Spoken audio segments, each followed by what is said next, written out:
in her 10 years of work. She's even convinced that she's never experienced anything like this in her entire life. Her life has always been rooted in structure and certainty, resembling a mathematical equation where logic and evidence minimized uncertainty. She built a life free from irregularity and risk, appreciating the beauty and the precision of mathematics. But then came Tae-lee, an unpredictable variable that neither logic nor proof could account for. If only problems like this could be solved as neatly as mathematical equations. Min-kyung, now frustrated and overwhelmed, knocks on the door of Tae-lee's office. Tae-lee calls out, telling her to come in. She enters, announcing that it's time for his medicine. Tae-lee asks her to wait a moment as he finishes dressing, his chest partially exposed as he adjusts his shirt. Min-kyung's face flushes in embarrassment as she quickly turns her head away. Her voice trembles a bit as she asks if he's trying something on, to which Tae-lee affirms with a teasing smile. Min-kyung, unsure of what to make of it, asks what he thinks he's doing. Tae-lee, with a mischievous grin, asks her how she feels about it. Min-kyung hesitates, her eyes inadvertently drifting toward the buttons of his shirt for a moment. Tae-lee notices this and, amused, asks what she'd do if she were undressing him right now. Min-kyung quickly defends herself, saying she's just buttoning his shirt neatly. Her hands move with precision, though she's flustered by the closeness. As she finishes buttoning his shirt, Tae-lee states that this situation is becoming difficult for him. He grabs onto Min-kyung, jokingly asking if they should kiss to celebrate. Min-kyung, though embarrassed, tries to reason with him. She simply asks if he did the buttons like that on purpose. Tae-lee, looking quite pleased with himself, confirms with a smirk. He steps back, stating that he deliberately left the belt unfastened, to which Min-kyung, now feeling overwhelmed, remarks that this is still an office. Tae-lee asks, would it be okay if they weren't in the office? Min-kyung, exasperated, bluntly denies his suggestion, sighing in frustration. She reminds him that she already told him last time about her stance on physical contact. Tae-lee, now visibly angry, exclaims that the whole no kissing rule is completely unreasonable. He questions what he has left without his authority, wondering how this could be considered fair. Min-kyung tries to remain calm, saying that it doesn't matter whether it's fair or not, she simply doesn't want to kiss him right now. Persistent, asks what if he just does it anyway. Min-kyung, now seriously uncomfortable, says she wouldn't be able to work with him anymore if that happened. The mere thought of it would be too much for her to handle. Tae-lee, his voice tinged with frustration, reminds her that she said she's weak when it comes to him. He asks why she's so consistent with this. Min-kyung, avoiding his gaze, replies that maybe she was under some kind of spell back then. She didn't understand it, but she's sure it will wear off soon enough. She steps back, trying to regain composure, and insists that even without all this, she is already doing her best. Tae-lee, his expression softening slightly, scoffs, urging her to stop. He begins to focus on his outfit, noting that while it's decent, it's lacking in something. The material is fine, but there's no theme, no feeling, and certainly no spark. It doesn't ignite any imagination or convey a certain charm. Min-kyung, now with a blank face, points out that when he wears it, it sparks plenty of imagination. She claims it's more than charming enough. Tae-lee, grinning, responds that there she goes with the flattery again. Min-kyung presses on, saying that he's got the physique and good looks to make anything look princely. Tae-lee, clearly flattered by the praise, brushes it off, telling her to keep selling her flattery to someone else. Min-kyung, who was being serious, suggests that on that note, maybe he should just take his medicine. Tae-lee, momentarily baffled, agrees. He reluctantly takes the medicine, and Min-kyung watches in confusion, wondering why he agreed so easily. As she hands him a piece of candy, she offers it to him to take it, but to her surprise, he grabs her hand and gulps it from her fingers, causing Min-kyung to turn beet red. As Tae-lee licks her fingers, he looks at her mischievously and says, "Tomorrow's the weekend." Min-kyung, completely embarrassed, stands frozen, unsure of how to process the situation. As Tae-lee informed Min-kyung about tomorrow being the weekend, she grew embarrassed. She pulled her hand and mentioned having updated his weekend schedule. It was now a bit packed since a fashion meeting had been added. She also managed to squeeze in a short meeting with the designer he had been considering as a candidate for recruitment. As Tae-lee moved closer, he questioned Min-kyung about her schedule. Min-kyung replied that she planned to go home. Tae-lee appeared surprised. asking why all of a sudden and what the reason was. Min Kyung responded that she simply felt like going. Turning her face away, her reaction became visible. Ty Lee called out to her, stating he had never crossed any limits, and asked her not to say things like she couldn't work here anymore. Min Kyung nodded slightly before walking away. The scene shifted to Min Kyung's home in Gongju, South Chongcheong Province. The restaurant Kang Mak-Tsu stood on the first floor. Min Kyung had lived with her family in the small space above it on the second floor. Every dawn, her father would leave to buy ingredients while her mother headed down to the kitchen. Back then, Min Kyung would wake up, wash her face, and sit at her desk to study. The clattering from downstairs, the soft scratch of her pencil on paper, the occasional hum from the boiler, the breathing of her siblings still lost in their dreams, and the faint rustling of blankets. Those quiet noises wrapped her like a cozy blanket.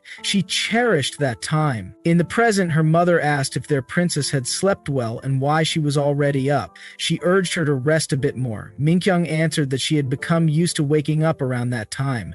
Looking around the house filled with humble but dazzling items, Min Kyung paused by a photo. Her mother asked if she needed anything, which Min Kyung denied. Her mother then questioned why she kept looking around, as if searching for something, and whether she was wrong. Min Kyung responded softly, saying it just felt nice being back after such a long time. Her mother smiled and admitted she had thought Min Kyung should come home more often.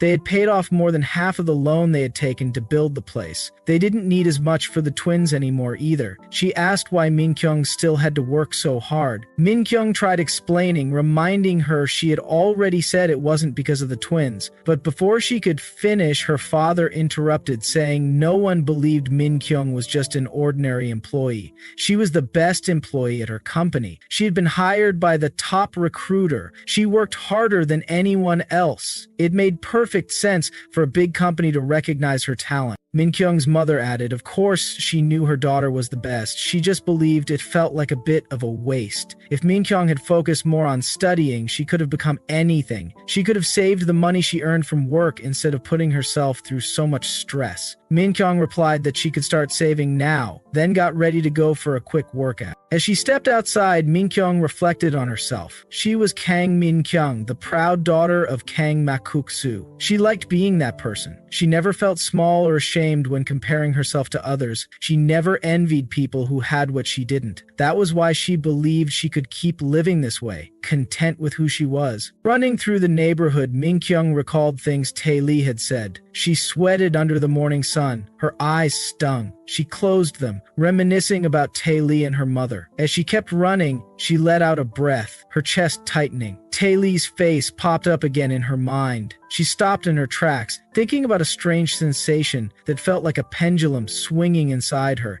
an unsettled feeling she thought she had buried away. She arrived at the shop and called out that 2 orders of makgeungsuk were ready for table 6. Her mother mentioned the crowd and suggested it might be due to the sudden warm weather. Summer was right around the corner. Her father added their business was seasonal, and if every day was like this, they would have made a fortune by now. Min Kyung chuckled and teased her mother, asking why it had to be makgeungsu of all things. She pointed out how her father had once said it was only a seasonal dish and asked if her mother ever regretted choosing it. Her mother smiled and explained that was exactly why. Makgeungsu felt special. When summer came, people craved it. That was what made the season meaningful, just like how precious moments were rare and worth longing for. Later, while on the bus, Min Kyung's phone buzzed with a message. Tae Lee had texted asking her to come to the family house on Monday morning.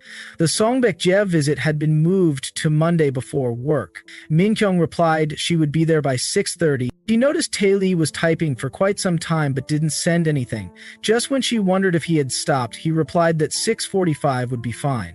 Again, he appeared to be typing for a while. Min Kyung waited, watching the screen, unsure of what he wanted to say. Then, unexpectedly, he sent a simple message, "Good night." Min Kyung laughed, her chest loosening up. She leaned her head back and smiled. In her heart, she told herself it was time to stop wavering. The pendulum always came to rest eventually. The scene shifted to Tae Lee, who questioned whether Min Kyung had returned safely from Gongju. His voice hinted at both curiosity and subtle concern. Before Min Kyung could respond, Lee Sune jumped in, suggesting the trip might have been more than just a simple visit. She called out to manager Kang and and asked her to confirm whether she had gone home over the weekend. Min Kyung nodded, confirming the visit. Lee Sun-ae smiled and told Min Kyung she would be relying on her again that day. She reminded her to let her know when about 4 days worth of herbal medicine remained, as Tae Lee needed to take it consistently for it to remain effective. Tae Lee chuckled and called her, accusing her of never giving up. Lee Sun-ae playfully responded, questioning whether he didn't want it. Tae Lee grabbed a glance at Min Kyung and tried to change the topic, but Min Kyung flinched slightly. She quietly mentioned he had been taking the medicine properly, though her voice showed some hesitation. Tae Lee, catching her unease, used the moment to embarrass her a little by attributing his routine entirely to manager Kang. Lee Sun-ae joined in, praising Min Kyung and thanking her. Min Kyung replied with a polite smile, saying it was her responsibility. Tae Lee glanced over and asked Min Kyung to brief him on Song Baekje while they walked. Min Kyung affirmed and followed as they made their way through the hallway. Lee Sun-ae watched them walk off together, her expression thoughtful, as if something strange is happening. While they walked, Tae Lee suddenly questioned Min Kyung about whether she had made up her mind. She looked confused and asked what he meant. Tae Lee reminded her she had gone home to reflect and asked whether she had figured out what she planned to do about everything. His eyes sparkled with anticipation as he waited for her response. Min Kyung looked down and fumbled with her thoughts. She hesitantly mentioned the two major options they had discussed, either bringing in a new director or continuing with what they had. But before she could go on, Tae Lee interrupted, saying he had already read the email she sent the previous night and didn't need another briefing. What he wanted was a direct answer to his question. Min Kyung paused. Her gaze shifted to his shoes as she finally responded, saying she would do her best to support him. She addressed him formally, calling him CEO. Tae Lee stood silent for a moment, then gave a nod of affirmation and walked ahead. Min Kyung stayed back briefly, lost in her thoughts. The scene changed to the office. Min Kyung, as usual, followed Tae Lee around during his meetings and briefings. Though she maintained a professional attitude, there was a growing distance in her demeanor. She kept a respectable space between them, avoiding prolonged eye contact. Her days stayed filled with work, but her nights grew quieter. She felt the weight of loneliness settle in. At the share house, Sia noticed the change. She asked Hyun Sung if he had come straight from work. He affirmed and asked where Min Kyung was. Sia said she was in her room and had seemed drained lately. She suspected something was going on, but couldn't get any answers from her. Hyun Sung decided to check on Min Kyung. He knocked gently, then stepped inside when there was no response. Seeing her lying on the bed, he asked if she was okay. Min Kyung answered that she just felt a little tired. Hyun Sung leaned closer and asked if Tae Lee had been bothering her. She quickly denied it, urging him not to worry. Hyun Sung pressed further, asking what had happened and what she was holding back. Frustrated, he grabbed her shoulder, telling her he didn't know what had happened between the two of them, but she needed to think carefully. He believed there was no reason to let herself be affected by someone so unpredictable. Right now, everything might seem confusing, but he assured her it was just a passing feeling. Min Kyung asked him softly whether he really thought it was temporary. She reached out and hugged him tightly. Her voice trembled as she spoke. She said everything felt fleeting, like it would all pass in time. She had been by Tae Lee's side for so long and had truly believed he needed her. She thought she meant something to him, but now she realized she had only been fooling herself. All these feelings, they would fade eventually. She clung to Hyun Sang for a moment longer before pulling away. The scene shifted to Hyun Sung standing outside, a cigarette between his fingers. Smoke curled into the air as he stared off into the night, his thoughts tangled. The first major initiative under Tae Lee's full control forced the organization to board his flexible directives, resulting in an immediate and powerful impact that shook the entire department. His remarks alone created enough turbulence to put the upcoming season's collection in serious jeopardy. Without hesitation, Tae Lee addressed the management team, calling out the lack of innovation in the latest design outputs. He ordered the managerial board to review Derek Che's performance. Derek had been with the company as the creative director for 6 months, yet Tae Lee expressed his dissatisfaction, pointing out the absence of any noticeable shift in design philosophy or bold, distinctive style. A man from the director's side defended Derek, explaining that he had been incredibly busy due to his commitments in Europe. Communication had been challenging and aligning schedules had proven difficult. Tae-lee responded sharply, questioning who should be adjusting to whom in this situation. Another executive tried to cool the moment by stating it had only been one season since Derek had joined. They assured the CEO they were in the process of finishing the review of his proposed designs and suggested that if a smooth collaboration with the existing team was the goal, a few seasons would be necessary. Tae-lee wasn't having it. He made it clear he didn't think they were in any position to speak as though time were a luxury. People had already begun whispering behind their backs. Word had spread. They were falling behind. That perception alone could be fatal. They needed to take bold steps forward, not crawl through the mud of bureaucracy. Tae-lee emphasized the urgency, stating the only path to survival was aggressive innovation. He had been keeping an eye on Derek since his time in Europe. The man had a refined design sensibility, an understanding of multiple cultures, and the rare ability to produce luxury designs even while embracing eco-conscious trends. Tae-lee expressed his desire to see Derek direct the design division without hesitation or restriction. Despite allocating a significant budget to bring Derek on board, the department had used every excuse to sideline his contributions. Now, Tae-lee's voice cut through their resistance. If anyone had concerns about the current team, he urged them to speak freely. This was the perfect time for transparency. Recommendations were welcome, whether internal, external, or even self-nominations. He ordered a list of candidates, including those previously shortlisted but never pursued. This move completely overturned the general expectation that the company would tread carefully, maintaining key personnel while offsetting losses through selective brand sales or reductions.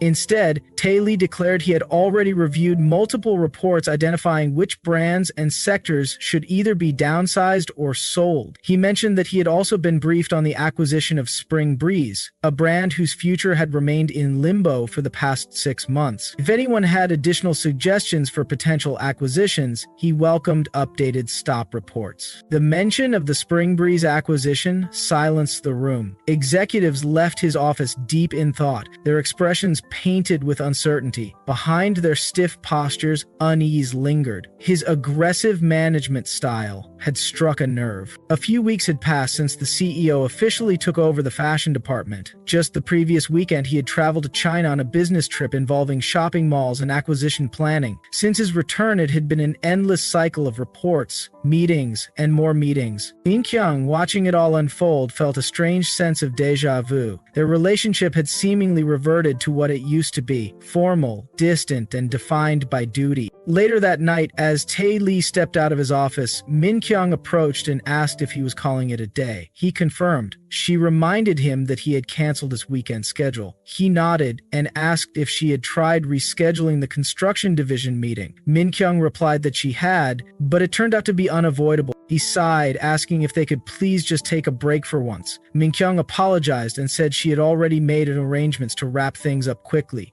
He pointed out that the previous weekend had been spent on business. Before that, it had been nothing but meetings and overtime. He hadn't returned home before 11 p.m. even once. He paused and looked at her, his voice softer now. He asked how she was doing. Min Kyung gave a short laugh, replying she was fine and practically lived for overtime these days. He chuckled too, expressing regret for overworking her. As he reached out and touched her cheek gently, he added that she must be exhausted as well. Min Kyung's breath caught. Her instincts told her to push him away, but as he smiled warmly and suggested they head out together, her defenses faltered. Flustered, she shut down the idea immediately, saying she couldn't. Tae-lee asked why. She glanced around and mentioned the number of eyes constantly on them. Driver Kim Chen was still working too. Tae-lee shrugged off the concern, saying they were just walking out of the office together. What did the driver have to do with anything? Further embarrassed, Min Kyung raised her voice, insisting she still had work to finish. Tae-lee laughed, telling her to forget about it and come with him. As they moved toward the elevator, Min Kyung thought to herself that it all felt ridiculous.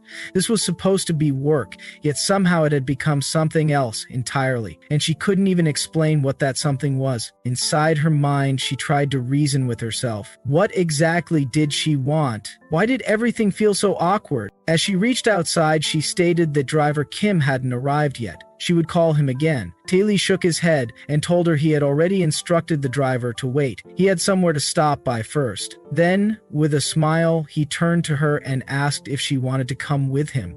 As Min Kyung followed Tae-lee, she felt the noise from the steep streets filling the silence between them. Standing at the edge of a long white crosswalk, they waited for the light to turn green. Min Kyung took a glance at Tae-lee but turned away, thinking both of them were gazing in the same direction without uttering a single word. As the countdown ticked down and the green light finally lit up, they walked forward. The beeping countdown of the green number sounded sharp against her ears. Every time she turned to look at him, her eyes were met with the dazzling headlights of cars lined up at the stop. The wind carried the scent of steam, mingling with a trace of his own memories, moments that had once felt close, trailing behind her and sharpening her senses. The spring night air felt crisp. As they moved into the department area, Min Kyung wondered why, of all places, they had chosen to head into a convenience store. Tae-lee called out to manager Kang, cautiously asking if Min Kyung wanted anything to eat. Min Kyung replied there was nothing in particular. Tae-lee then asked if she would mind grabbing something together. Sitting on a nearby bench, Tae-lee handed her an ice cream and said it was only sold at this store. Min Kyung thanked him, feeling they had truly come all the way here just for this. She stared at the homemade soybean-flavored ice cream as she laughed softly. Tae-lee looked at her, puzzled, and asked why she was laughing. Min Kyung said it didn't suit him at all. He questioned her again, asking why, and stated it was a low-calorie soy protein ice cream. Min Kyung pointed out it was nighttime. Tae-lee hesitated, then repeated her words,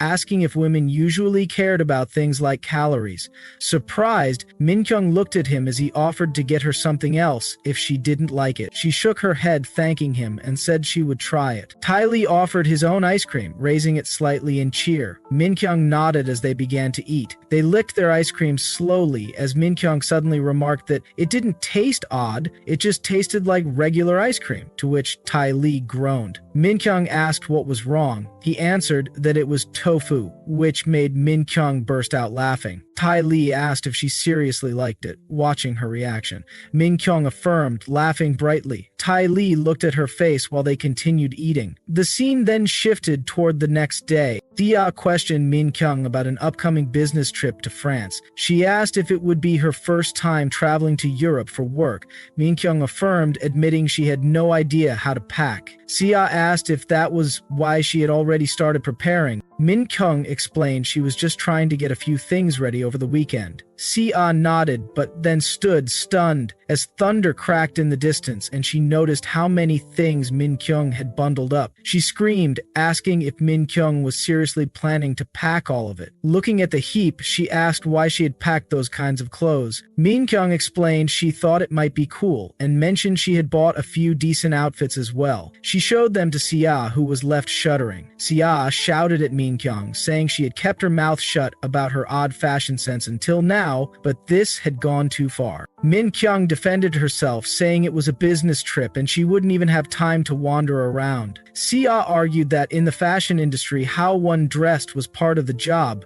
Min Kyung hesitantly asked if she could just wear a suit, further annoying Sia. Seeing Sia's furious reaction, Min Kyung shivered slightly as Sia commanded her to come with her immediately. As Min Kyung questioned where they were going, Sia took her toward a certain building, prompting Min Kyung to wonder about their exact destination. Sia explained it was the hottest fashion agency at the moment. Everyone seemed to have heard of celebrity sponsorships. It was a market where brands offered clothes or accessories to celebrities, aiming to create a promotional effect. Fashion stood as the perfect example. Although many of the photos looked like casual shots taken in everyday settings, most had actually been planned and carefully executed as part of marketing strategies. The agencies worked to align the celebrity's image with the brand's identity, drawing public attention and maximizing exposure. This was what fashion agencies focused on. Si-ah mentioned they had come to borrow some clothes, which led Min-kyung to question whether such a thing was even possible,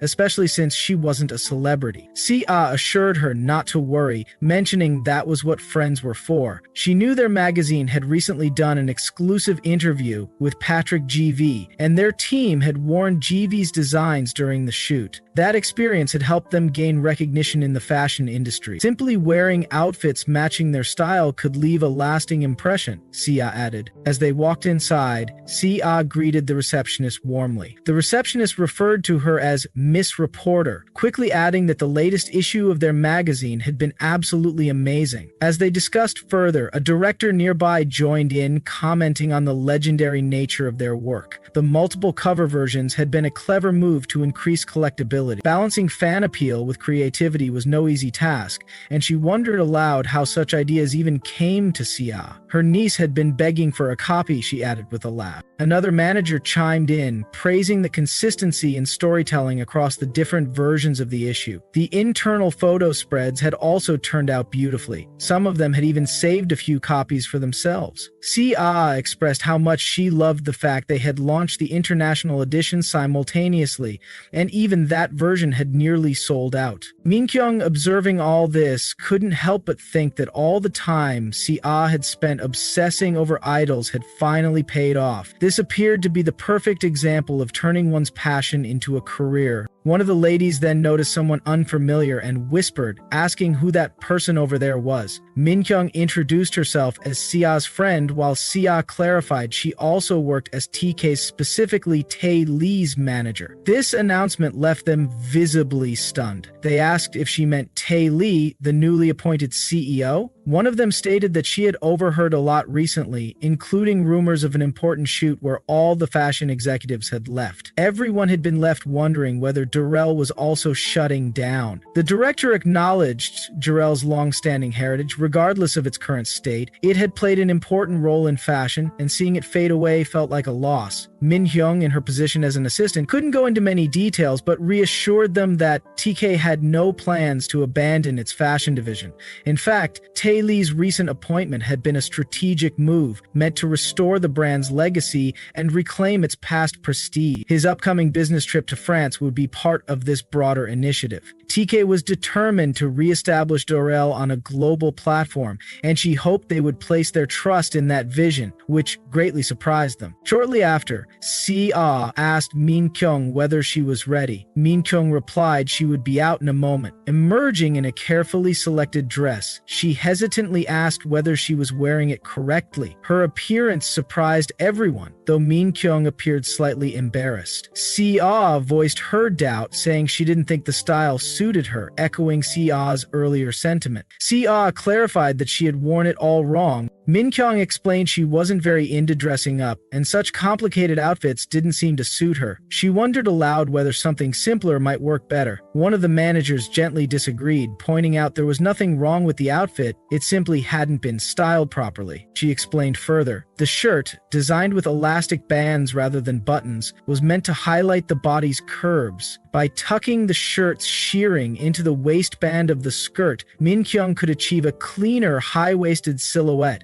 The sleeves, which also had elastic, could be pulled above the elbows to enhance their puffiness. Additionally, Min-kyung had unknowingly worn the skirt backward. For wrap skirts like that, the seam should be positioned at the front. Lastly, the bandeau scarf could be tied like a necktie, which would complete the outfit perfectly. Min-kyung stood in mild disbelief, realizing it looked like an entirely different outfit after those adjustments. One of the ladies commented that clothes in the fashion industry weren't just expensive fabrics, they embodied a philosophy. Min-kyung needed to understand the heritage and message conveyed by the styling, which would allow her to present it appropriately. These minor adjustments were what demonstrated true professionalism. In the end, styling remained the most direct reflection of a person's identity. The scene transitioned to the day of departure. Tae Lee called out for manager Kang. Min Kyung responded by asking if he had arrived already, to which he confirmed she was early. Min Kyung informed him she had completed all the pre-flight checks, arranged the driving schedule, and stood ready to assist with anything else he might require. Tae-lee looked at her for a moment and observed she seemed different that day. Min Kyung responded, saying she had made an effort to dress suitably for the business trip and asked if it looked awkward. Tae-lee shook his head and replied it suited her. A faint smile crossed his face as they moved out, marking the start of their business trip to France. Their departure from Korea had officially begun. Arriving at Charles de Gaulle Airport in Paris, France, the official objective of this business trip was to attend a major fashion expo. However, the true purpose lay elsewhere, securing a competitive edge in the upcoming duty-free bid for Pierre Pascal, one of the world's top luxury brands. Forming a strategic alliance with the key decision-maker at GV Group, the company that owns Pierre Pascal, was considered essential to achieving this goal. Min Kyung read over the schedule, noting that today they were set to meet Patrick Faubert, the second son of Bernard Faubert and the current chairman of GV Group. Although still in his 30s, Patrick had already earned a reputation as the group's most likely successor. Presently serving as CEO of the luxury watch brand Ian Miller, he was known across the industry for his charisma, refined fashion sense, and striking appearance. Since this interaction could become a crucial step toward gaining leverage in the negotiation, Min Kyung made up her mind to create a natural, trusting rapport during their meeting. As Tae-lee patted Min Kyung on the shoulder, he whispered to her, informing her that Patrick had a girlfriend. Surprised, Min Kyung blinked as Tae-lee added, he was simply letting her know so she wouldn't get distracted. That brought a small laugh out of her, and she recalled reading that Patrick preferred organic conversations over stiff, formal business talk. He also held a strong interest in tech products, so there remained a good chance their discussions would naturally drift toward that topic. Afterwards, Patrick arrived with a bright smile, calling out to Tae-lee and expressing how long it had been. Tae-lee returned the smile, admitting it had indeed been a while. Patrick asked how long exactly, guessing their last meeting had taken place 3 years ago in the Bahamas. Tae-lee nodded, affirming it had likely been then, and apologized for missing Patrick's CEO inauguration. Patrick assured him it was completely understandable and assumed Tae-lee had been busy. When asked whether he visited the Bahamas again last winter, Patrick shook his head and replied he had instead spent the holidays at Aunt's place in Colorado. Patrick mentioned his uncle had recently obtained his pilot's license, and the experience served as a reminder of how precious life could be. Tae-lee, studying his friend's face, asked if he was feeling all right, saying he didn't look well. Meanwhile, Min Kyung stood beside them, quietly wondering whether the two men had always been this familiar with each other. Tae-lee soon turned to introduce Min Kyung, describing her as his assistant and mentioning she would be seen around often from now on. Min Kyung stepped forward with a polite greeting, saying it was a pleasure. Patrick leaned in with a courteous kiss on her cheek, returning the sentiment warmly. Lee, despite holding back his irritation, added that she was incredibly capable and had helped him prepare significantly for this expo. Min Kyung felt a bit embarrassed by the praise. Patrick's eyes shifted to her outfit, recognizing the jacket as one of their products. Min Kyung affirmed it with a nod. He complimented her, saying she had styled it very well by pairing it with complementary pieces. Min Kyung thanked him shyly. Patrick added that Korean women often had excellent fashion sense, saying the outfit looked stunning on someone like her. Min Kyung thanked him again, while Tae-lee jokingly warned Patrick not to flirt with every woman he met. Patrick laughed and claimed it was a Frenchman's incurable habit. If their schedule hadn't been so tight, he would have invited them to his villa in the south. Unfortunately, they would have to save that invitation for another time. Tae-lee thanked him sincerely for accepting the invitation to the expo. Patrick waved it off, saying there was no need for thanks. Whenever Tae-lee invited him, he would come. He admitted he always knew Tae-lee had an interest in fashion, but hadn't expected to meet him again as a fellow industry professional. Tae-lee stated that he hadn't been in the field for long and still had much to learn. Min Kyung stepped in and mentioned that the marketing team was waiting, suggesting they proceed. Later that night, Min Kyung collapsed on her bed, drained from the day. She drooled slightly, exhausted, before suddenly realizing she needed to shower before sleeping. As she stepped into the warm water, she felt herself begin to breathe freely again. Her mind lingered on Tae Lee. Something about him felt different today. She admitted to herself that he seemed as though he belonged to another world. The way he moved through the expo, talking easily, cracking jokes, it looked as if he had been born to do this. He had always been handsome, but today he seemed to shine even brighter.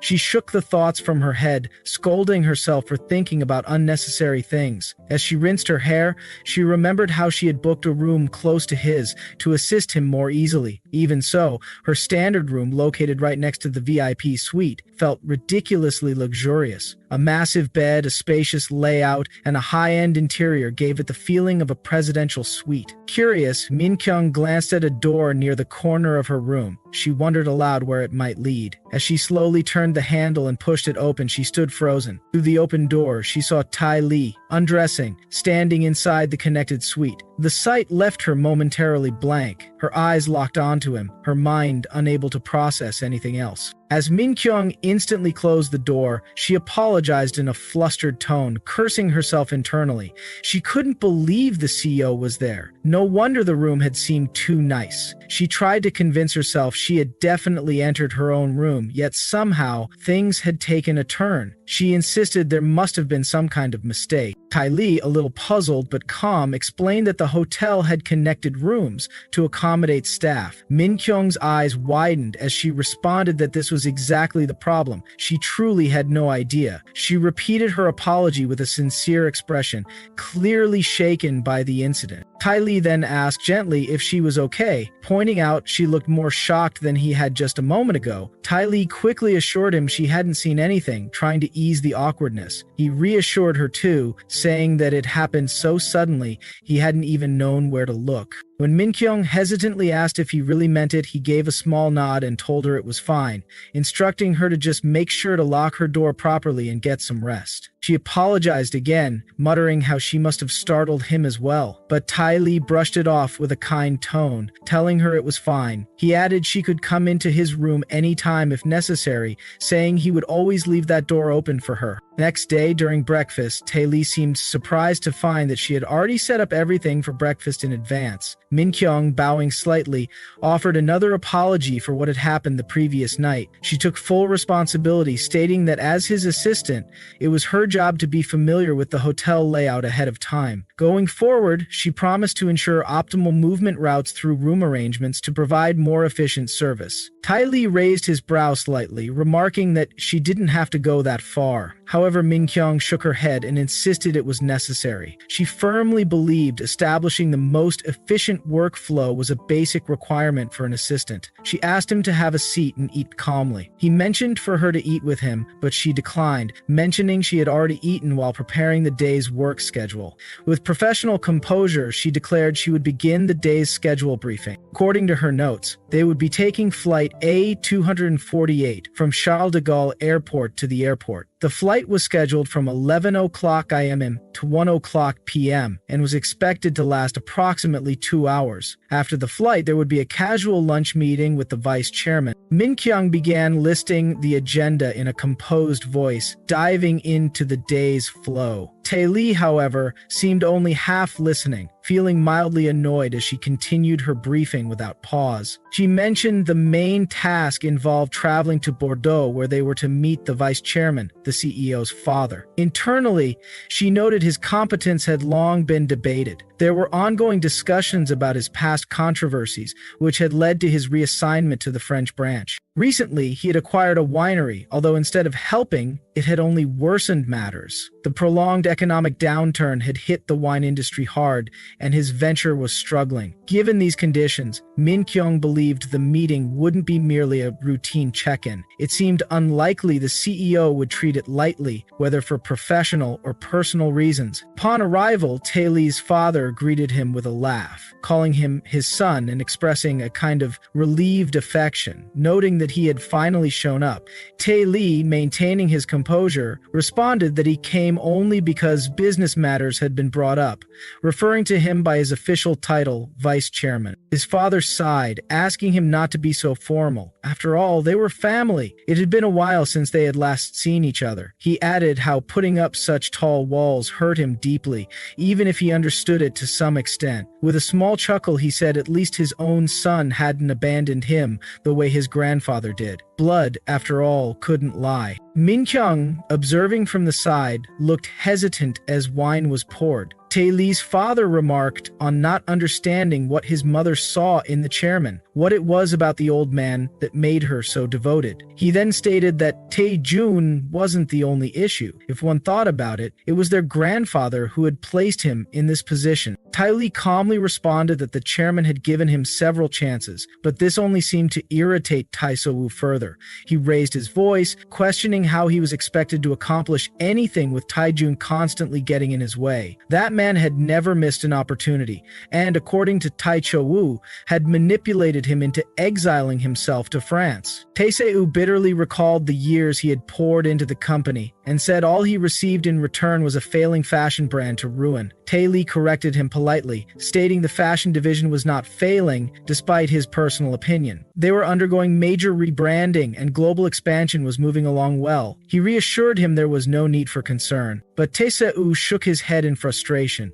He scoffed at Tae Lee's carefree attitude, warning that they couldn't just sit by and take the hit. He insisted they act quickly before they got completely pushed out of the picture. If not for themselves, then at least for Tae Lee's mother. According to him, she must have suffered greatly in silence, likely holding in deep resentment. Tae Lee interrupted to clarify that there wasn't any resentment on her end. She simply didn't care anymore. Still, Tae So-woo argued, saying that without him around, things must be difficult for her. He questioned how Tae Lee could carry all that responsibility alone. Tae Lee answered that he was taking good care of her, and Tae So-woo didn't need to worry. Tae Se-woo seemed unconvinced but moved on, saying that despite everything, he was still Tae Lee's father. He asked if it wasn't time for him to return to Korea. As soon as those words were spoken, Tae Lee dropped his cup, cutting him off sharply. He asked Tae Se-woo to get to the point, again referring to him as vice chairman. Tae Se-woo shouted, frustrated with the formalities, saying it wasn't like they were standing before the chairman, but Tae Lee corrected that they are in front of his employees. As he glanced at Min Kyung, his tone sharpened, saying that this was the issue, calling Tae Lee the executive director in front of people like her. Then Tae Se-woo asked whether TK Trading had acquired the winery, to which Tae Lee raised a brow and questioned the claim. Tae So-woo explained the wine market in Korea was growing, and acquiring a winery would be a smart investment. He urged Tae Lee not to stay stuck in the fashion division mindset. As the head of TK Trading, he needed to see the broader picture. Once TK Trading took over the business, he would actually become head of the liquor division, making his return to Korea all but guaranteed. Tae Lee chuckled softly and turned to Min Kyung, calling out for assistant manager Kang to take a look at the documents.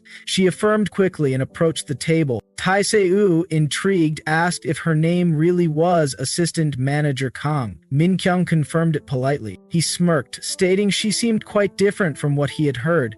He claimed to have been told she had a dull, no-nonsense personality. Before he could continue, Tae Lee cut in, instructing Min Kyung that she could step out now. She acknowledged the request with a small bow, saying she would wait outside. After she left, Tae So-woo let out a scoff, muttering something about how it was just another woman trying to change her fate by latching onto a man. He guessed that Tae Jun had put her in that position deliberately, as part of some scheme to slow him down with dirty tricks. But Tae Lee stood up for Min Kyung without hesitation. He warned his father firmly and directly that he would appreciate it if such language wasn't used when speaking about his assistant. Tae Se-woo, taken aback, fell silent for a moment before clearing his throat. He looked at Tae Lee again and hesitated, asking if he was truly serious about her. As the Tae Lee glared at Tae So-woo, Tae-soo appeared to enjoy it, claiming he only joked. He stated Tae-lee knew the decision he needed to make more than anyone else and told him not to take things too seriously. His mother and grandfather had rigid expectations. They wanted him to stay loyal to his spouse and boss alone. However, he understood it was not unnatural for a man to have a love or two on the side. But Tae-lee interrupted, remarking that must have been the reason his mother looked so happy. She had to marry someone like Tae-soo. Tae-soo grew furious, cursing at him, but the Tae-lee asked him to get a grip and questioned if he truly believed everyone in the world lived as he did. He then asked how much longer Tae-soo planned to judge others with such a backward and outdated mindset. Tae-soo asked what he was suddenly going on about, saying he merely meant it didn't hurt to be cautious around women, but the Tae-lee brought up the mess he was still cleaning up, his slush fund, his financial fraud cases. As of now, the chairman considered bringing in professional management. Surely Tae-woo had heard that much. Tae-soo replied it wasn't what he meant, but he admitted he felt glad hearing it. Tae-lee added that a board meeting would soon be scheduled and warned that if he wished to keep his position, he better stop chasing pointless dreams and stay quiet. Afterwards at the table, Min-kyung glanced at the Tae-lee's soulless expression as he sat in silence, not touching his food. The scene shifted to the airport. While the Tae-lee kept a low profile, Min-kyung approached and offered him something. When the Tae-lee asked about it, she explained it was an antacid, suggesting his stomach must be upset. The Tae-lee questioned if it was that obvious. Min-kyung confirmed it, saying he didn't look well, and asked if she should adjust the rest of the day. She asked if she should stay. The Tae-lee said he would appreciate it. Min-kyung promised she would make proper arrangements so he could rest as soon as they returned to the hotel. Upon arriving back at the hotel, Min-kyung knocked on the CEO's door, announcing dinner was ready. The Tae-lee responded he wasn't eating. Min-kyung mentioned he barely had anything for lunch, reminding him that looking after his health was also part of her job. When there was no answer, she warned him if he didn't open the door, she would have to do it herself. Still receiving no response, Min-kyung tried to open the door, warning again she meant it. When it remained shut, she asked if he truly wanted her to come in. As she opened the door, she found him lying in bed. Min-kyung approached and asked if he felt unwell, but he remained silent. She knelt beside him, insisting she needed to check his condition. Suddenly, the Tae-lee grabbed her hand and asked if she would have dinner with him afterward. At the dinner table, the Tae-lee admitted it felt ridiculous to let family matters, especially those as trivial as these, get to him and make her worry.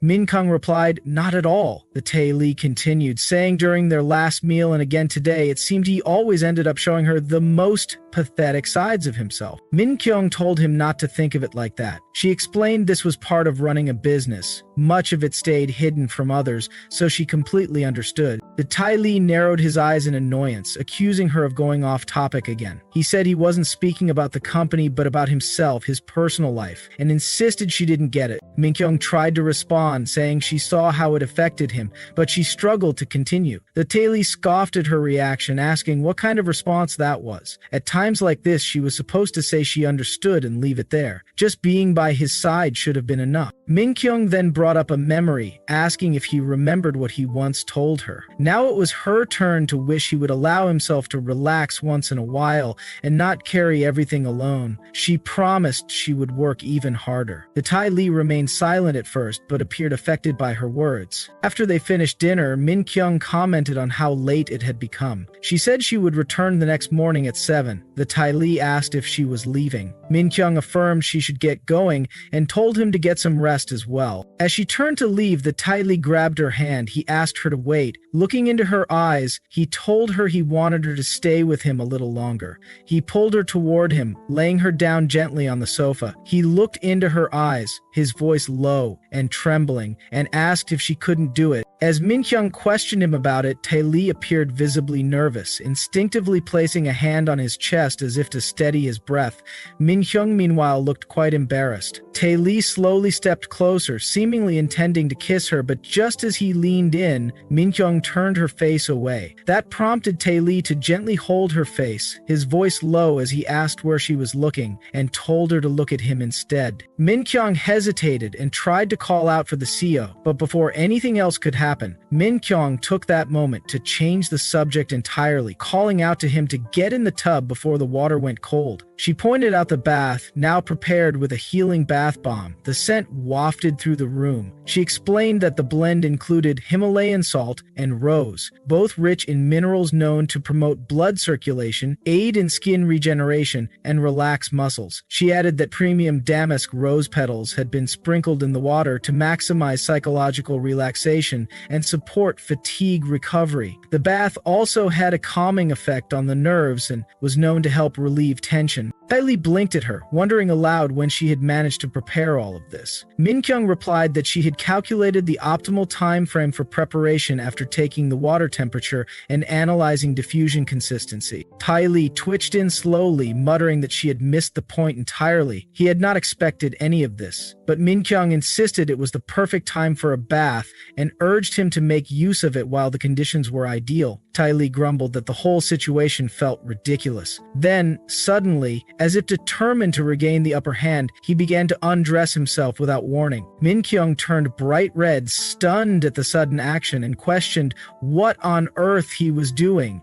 He looked at her plainly, pointing out that she had just told him to get in. Then, almost teasingly, he asked if she wasn't going to join him. As he moved to unbutton his pants, Min Kyung let out a shocked scream. Flustered and overwhelmed, she wished him a good night and hurried out of the room. Outside, she exhaled deeply and leaned against the door, trying to calm herself. She was mortified, realizing how close they had come to a serious mistake. The following morning, Tai Li sat across from a distinguished-looking man during a formal meeting, thanking him for making time in his packed schedule. He respectfully addressed the elder man as Chairman Faubourg. The chairman responded that he had already been briefed by Patrick about the TK Group's dedication to this contract and found the proposal quite intriguing. He expressed appreciation that such a matter was being discussed directly with him. Tai Li stated that their team planned to commit all necessary resources to finalize the agreement and would ensure TK was fully prepared to be the ideal partner. Patrick added that although a thorough and practical review would still be necessary, the points discussed today already made TK's proposal appear highly competitive. Tai Li said he looked forward to meeting again in Seoul. Min Kyung commented that the next steps would proceed based on today's meeting and that any additional reviews required would be coordinated with the appropriate departments. A formal report would follow. As the meeting concluded, Patrick looked over at Tai Li with a playful expression, remarking that it must be reassuring to have such a dependable partner by his side. Tai Li nodded, saying that Min Kyung was someone he couldn't do without. Min Kyung, standing nearby, looked embarrassed by the praise, quietly insisting that Tai Li was being too generous. Patrick grinned and added that such compliments might be more fitting in a romantic setting, earning a visible reaction from Tai Li. Tai Li, caught off guard, asked what Patrick had just said. With a chuckle, Patrick wished them the best of luck and expressed his anticipation for positive outcomes. Later, while riding in the car, Tai Li commented that the meeting had gone well and that they should begin the approval process and dive into the finer details without delay. Min Kyung agreed, noting that they seemed to have gained a clear advantage over their competitors. However, she asked whether there was anything else they should reinforce. Tai Li replied that until the official announcement, it was essential to keep security airtight. He also told her to schedule things in a way that would allow them to review the finalized contract as soon as they returned to Korea. Min Kyung nodded, mentioning that this would be the first time in their brand's history that Pierre Pascal design would be available at an airport duty-free store. She added that they had also secured a prime location at Incheon Airport. She admitted she couldn't wait to see how the market would react. Tai Li agreed, noting that if they sealed the deal, it would alter the entire landscape of the distribution industry. The fact that GV had selected them as a partner was already a powerful statement in the business. Min Kyung added that the synergistic effects within the fashion division were also promising. She offered to prepare an ROI analysis and investment report in advance. She then asked what the next item on the schedule was. Min Kyung informed him that aside from the closing ceremony and the GV brand after party the next day, there were no more official events. She had already finalized the VIP attendee list and networking materials which she would share with him. She told him she would remain on standby near the venue and be available for anything he might need. Tai Li gave her a curious look and asked what she meant. He clarified that she would be accompanying him to the party. Min Kyung seemed surprised and admitted she thought he would be attending alone. Tae-lee laughed and said that made no sense. How could he attend such an important event without his secretary? Min Kyung recalled his annoying expression, realizing he probably intended to make a brief appearance and leave early, as usual. She reminded him that he had clearly said there was no need to prepare for the event. Tae-lee replied that while he had said there was no need to prepare, he never said he wouldn't need a partner. Min Kyung groaned in frustration, stating that he should have told her sooner. Now, with hardly any time, she didn't know what to wear. He encouraged her to start preparing now and told her to meet him in the hotel lobby. Back in her room, Min Kyung stood in front of the mirror, frustrated that she hadn't expected to be attending a party and now had to scramble. She reminded herself that she had thought this was finally her time to rest, but instead she had to tighten up again for another event. She began to consider what to wear and how to organize the networking brief. But then she thought that the networking content was something she could review while still in the room. Suddenly, an unexpected wave of embarrassment washed over her as fleeting memories of the night before flashed in her mind. She gave a small, self-deprecating laugh, thinking that being alone with Tae-lee was getting too risky these days. Still, she couldn't deny how thoughtful he had been lately. That made things even harder to ignore. After choosing an outfit and packing her essentials, she gave herself one last look in the mirror. She worried briefly that she looked too casual, then told herself it was a silly thing to worry about. Still, somehow, she couldn't shake the feeling. Ultimately, she stepped out, dressed modestly but neatly, wondering if she looked too much like a tourist.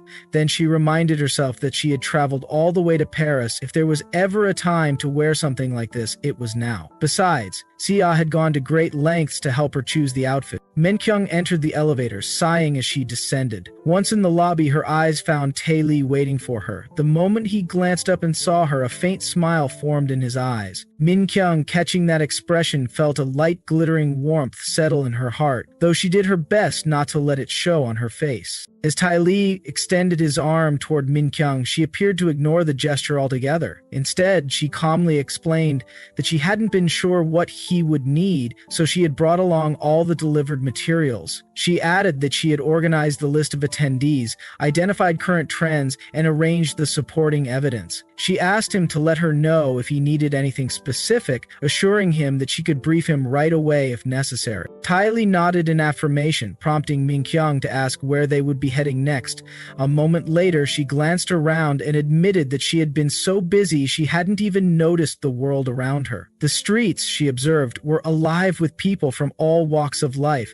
The architecture, old, elegant, full of charm, lined the narrow roads, and the entire scene felt like something lifted from a film. She softly remarked that it really was a beautiful street, as though she were walking through a movie set. Just then, Tae-lee called out, summoning the assistant manager over to the table. He pointed to the quaint little shop beside them, mentioning that he had always wanted to visit this place. It was, he noted, a famous patisserie known for employing some of the top pastry chefs in all of Paris. Min Kyung stared at the display case and commented that the pastries looked amazing. Tae-lee chimed in, explaining that the value wasn't just in their flavor, but in the sheer artistry of their presentation. Min Kyung agreed with a small nod, remarking that they certainly looked like pieces of art. Taking out the documents, Min Kyung handed them over to Tae-lee, stating that the list of attendees and the schedule for tomorrow had been finalized. She admitted that, in a way, she felt relieved to be accompanying him to the party. She had already memorized the attendee list, just in case any issues came up. The only concern she had now was with the event layout. As Tae-lee offered her a spoonful of dessert, she unconsciously ate it.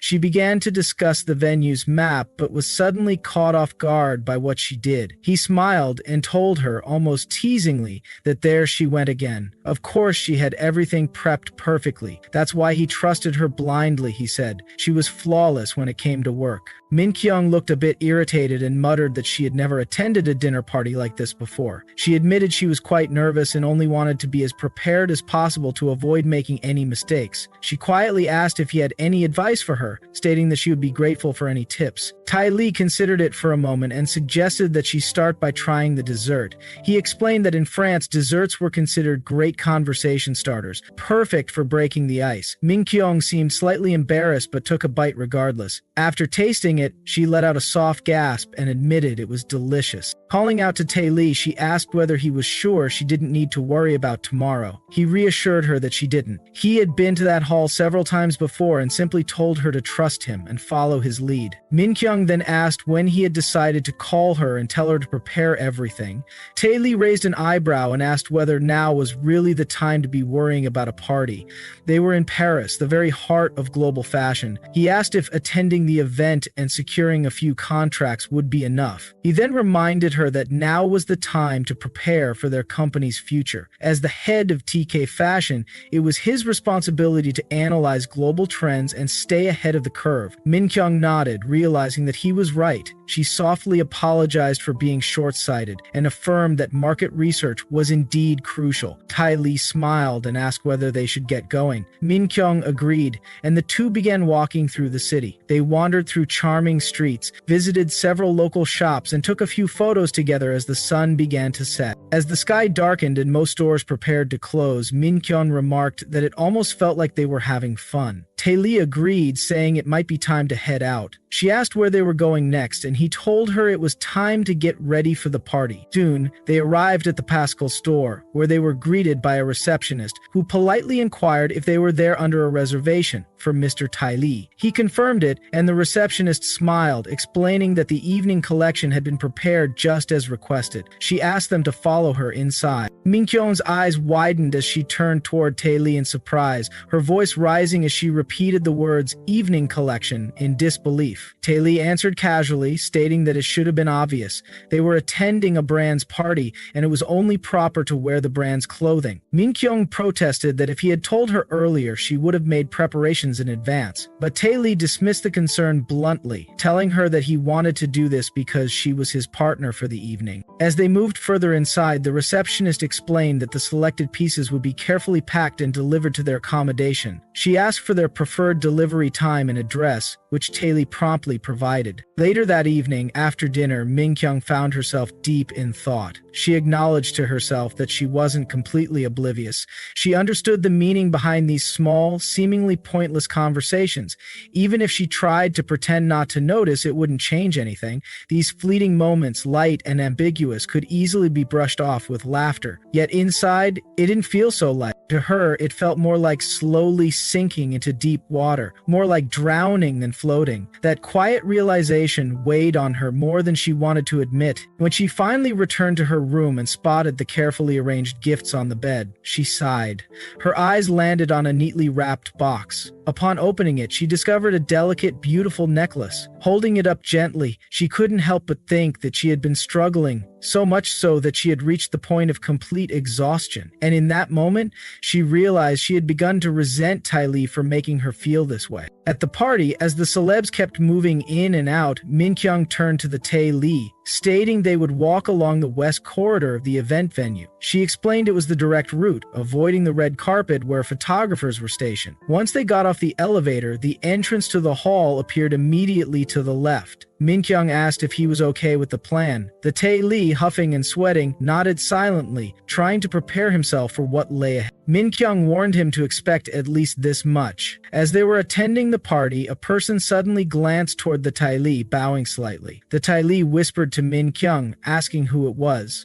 Min Kyung identified him as Hyo Jun, a K-pop artist. The Tae-lee stated he looked familiar, and Min Kyung added that he was currently one of the most well-known models across Asia. Suddenly, a photographer clicked a picture of the Tae-lee. Although he smiled outwardly, his hand trembled slightly. Min Kyung noticed and grew worried. Later at the hotel, Min Kyung asked if he was feeling alright. The Tae-lee admitted he felt a bit better, but could not remember much and assumed he must have been out of it. Min Kyung reassured him he had been amazing and worked hard. The Tae-lee nodded, and Min Kyung affirmed she had also worked hard and looked beautiful that day. Min Kyung expressed gratitude toward his keen eye for detail, which made her feel more confident. The Tae-lee moved closer, stating he did have an eye for people and that the necklace suited her well. Min-kyung laughed softly, mentioning she had almost forgotten about it. She took the necklace out and said she would use it carefully. She also planned to send the clothes she wore to Korea for cleaning before returning them. She asked where she should put the items delivered to her room the previous day. The Tae-lee replied there was no need to return them, they were all hers. Min-kyung promised to wear an item each day and send him a report, but insisted she would return the necklace. The Tae-lee pressed, saying she did not have to. However, Min-kyung argued that accepting such a gift might make it difficult for her to continue working at the company, so she handed it back to him. She then added, still thanking him, that his support had encouraged her to wear something amazing, dine in a stunning place, and meet many celebrities. She expressed appreciation for the wonderful experience. Knowing he must be exhausted, Min-kyung urged the Tae-lee to get some rest before leaving. Back in Korea, Min-kyung pleaded for him to continue taking care of her. The Tae-lee called her, noting she was good at everything. Recently, he realized she had a special talent. Min-kyung asked what he meant. The Tae-lee responded that she was excellent at drawing lines, referencing her earlier statement about quitting her job if he got too close. Looking back, he thought she was really good at making threats, smiling as he said it. Min-kyung did not respond and began to leave, but the Tae-lee grabbed her hand, asking if she even knew how hard he was trying. He suggested she really did not understand. When she asked him to spell it out, the Tae-lee quietly said he wanted to hold her and kiss her, and he would do it damn well. He questioned if she understood why. He confessed he thought about her dozens of times a day, from the moment he woke up to the exact moment he closed his eyes at night. Min-kyung asked the Tae-lee to let her go. The Tae-lee responded that he was her CO and wondered what else he was supposed to do. He confessed to working like crazy every day, drowning himself in work and taking countless business trips until he could not even move a finger. He had tried meditation and even started praying to a god he did not believe in. He admitted he could not continue like this anymore. Min-kyung tended to the Tae-lee, but he shoved her his hand and suggested he should just quit the company. Everything had started with her becoming his secretary, followed by being assigned to the failing fashion division. All of it had angered him deeply. He cursed as he moved away. Min-kyung called out for him, but the Tae-lee screamed back, questioning what she wanted. Min-kyung screamed in response, asking if he thought he could just walk away after everything she had seen and how irresponsible he was being.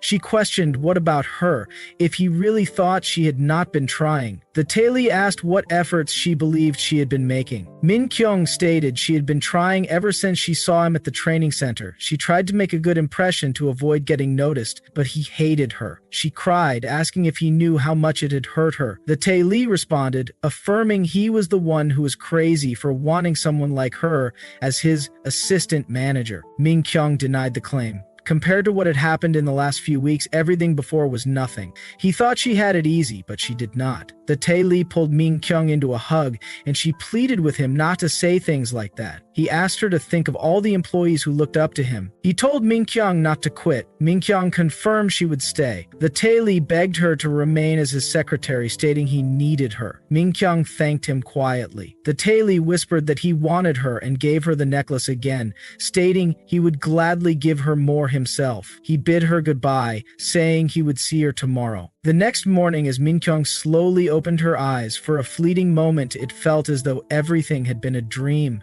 But when her gaze fell upon the necklace box resting nearby, reality quietly reaffirmed itself. It hadn't been a dream, after all.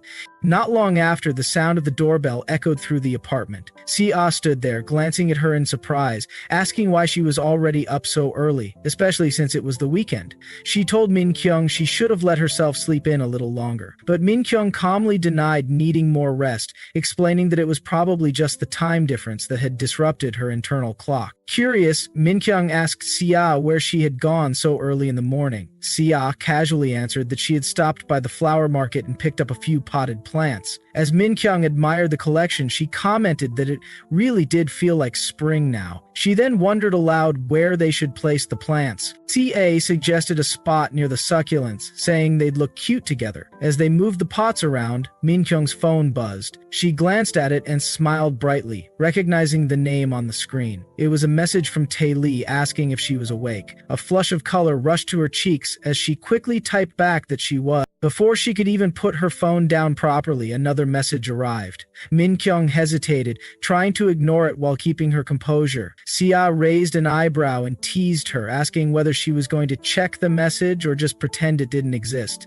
When Min Kyung nervously confirmed it, Sia grinned knowingly. The second message from Tae Lee asked if she would like to have dinner together. Min Kyung considered replying with something formal, perhaps asking if he was feeling all right or saying she would look into restaurant reservations.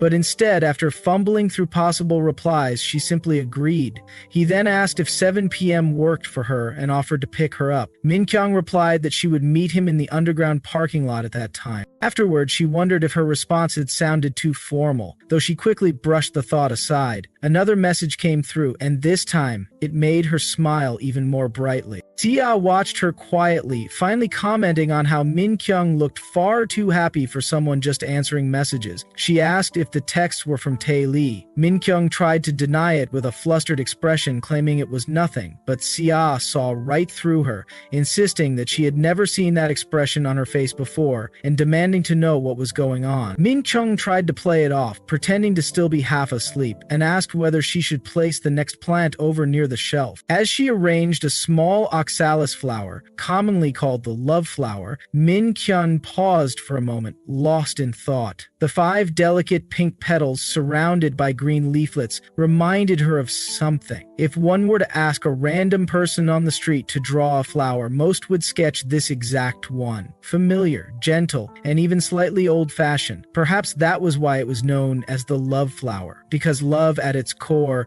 remained simple and honest. At exactly 7, Tae Lee's voice rang out as he called her name, asking when she had arrived. Min Kyung greeted him politely, and when he mentioned that he had wanted to wait for her but ran a bit late, she quickly reassured him that she had just gotten there herself. He then gently suggested that they head upstairs, reaching out a hand for her to take. She hesitated only a second before following his lead. Once inside the apartment, Tae Lee guided her to the dining area, asking whether pasta would be all right. Min Kyung turned to him with curiosity, questioning if he actually knew how to cook. He explained that while studying abroad, he had been forced to learn he wouldn't have survived otherwise. Just then, the bell rang again. He excused himself briefly. Min Kyung looked around, slightly surprised. She had assumed they would be dining at a nice restaurant, where perhaps they would casually discuss what had happened that night. Yet here she was, standing in a cozy home, about to eat a meal he had cooked himself. As he returned, he brought over a plate and softly whispered, "Lisianthus," his favorite flower, while arranging a few blossoms nearby. The gesture caught Min Kyung off guard. He then served the dish and stated confidently that she would enjoy it. He admitted he was incredibly picky about food and hoped this met his own standards. As he opened a bottle of wine, Min Kyung found herself inadvertently staring at his arms. The subtle flexing of muscle as he worked the cork caught her attention before she quickly averted her gaze. He looked up and asked if she would like a drink. When she agreed, he raised an eyebrow in concern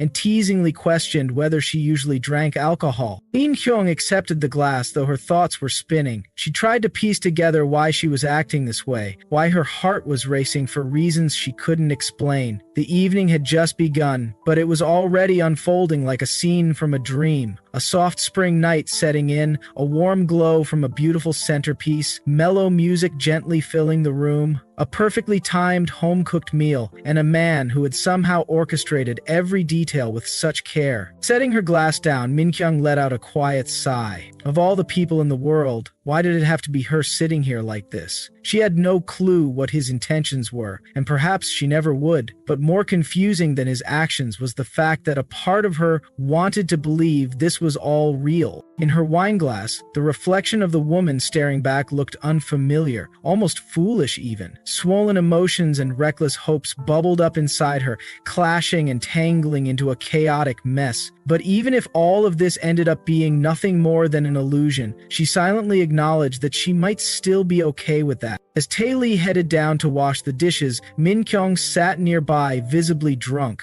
She turned to Tae-lee and pleaded softly, offering to clean up instead. Tae-lee refused, gently saying she couldn't handle it since those dishes were expensive. While Tae-lee moved around the kitchen, Min-kyung trailed behind him. He let out a soft laugh, remarking how distracting she was and how she always followed him like that. Min-kyung simply replied that it was her job to stick close to him. Tae-lee, however, teased her, stating not in such a way. She was acting like a little puppy right then. Getting closer to her, Tae-lee leaned in and gave her a light kiss. He quickly backed off, laughing it away while Min-kyung's face turned deep red. Tae-lee apologized, asking if she was upset. Min-kyung, still trying to steady her thoughts, confessed there was something she had been meaning to ask. She asked the CEO if he had disliked her once. The question troubled Tae-lee more than he showed. He struggled to answer, mumbling how he couldn't clearly recall everything. Min-kyung reminded him that he had indeed said something on their very first day of training. Back when they were first assigned to the same team, he had openly admitted he didn't like her. He had told her repeatedly to quit being his secretary, pushed for her transfer 3 separate times, and often snapped at her. She recalled being treated poorly, even likened it to boot camp, and said he had treated her like a dog. Hearing that, Tae-lee couldn't help but laugh awkwardly, joking about Manager Kang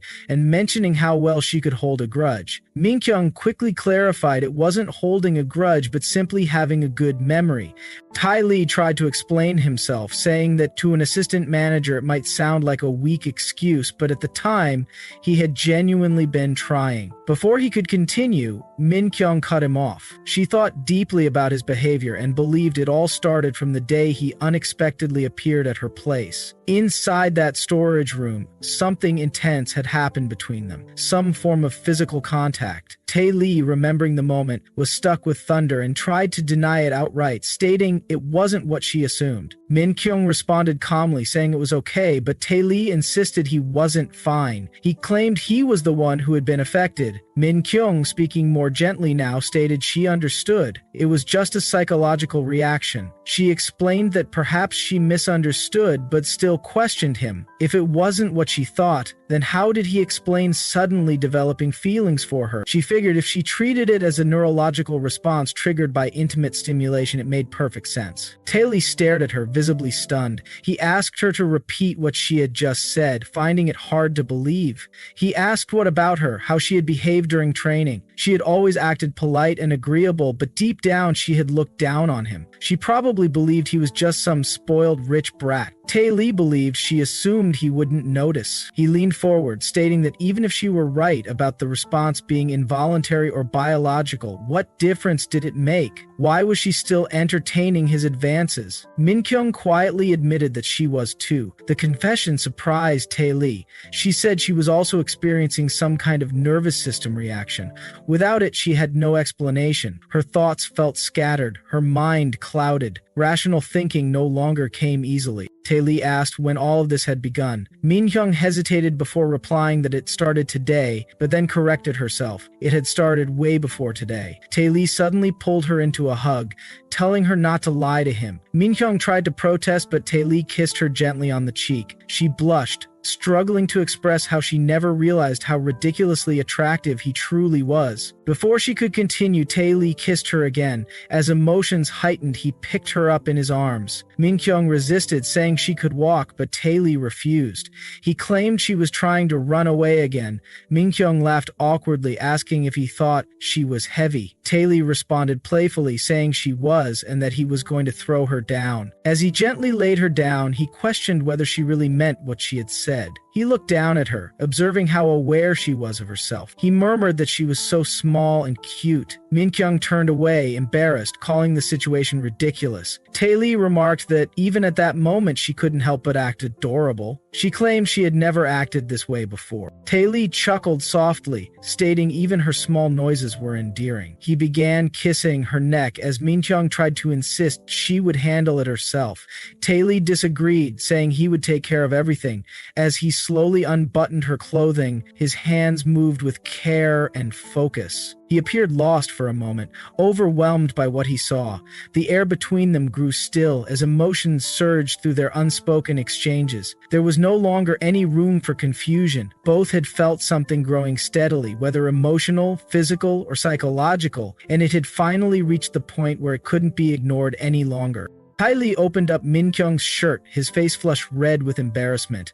Min Kyung subtly mentioned it just in case something unexpected happened. Tai Li unraveled himself on Min Kyung, remarking how pretty it looked. Min Kyung tried stopping Tai Li's hand from reaching hers, saying it was really tight.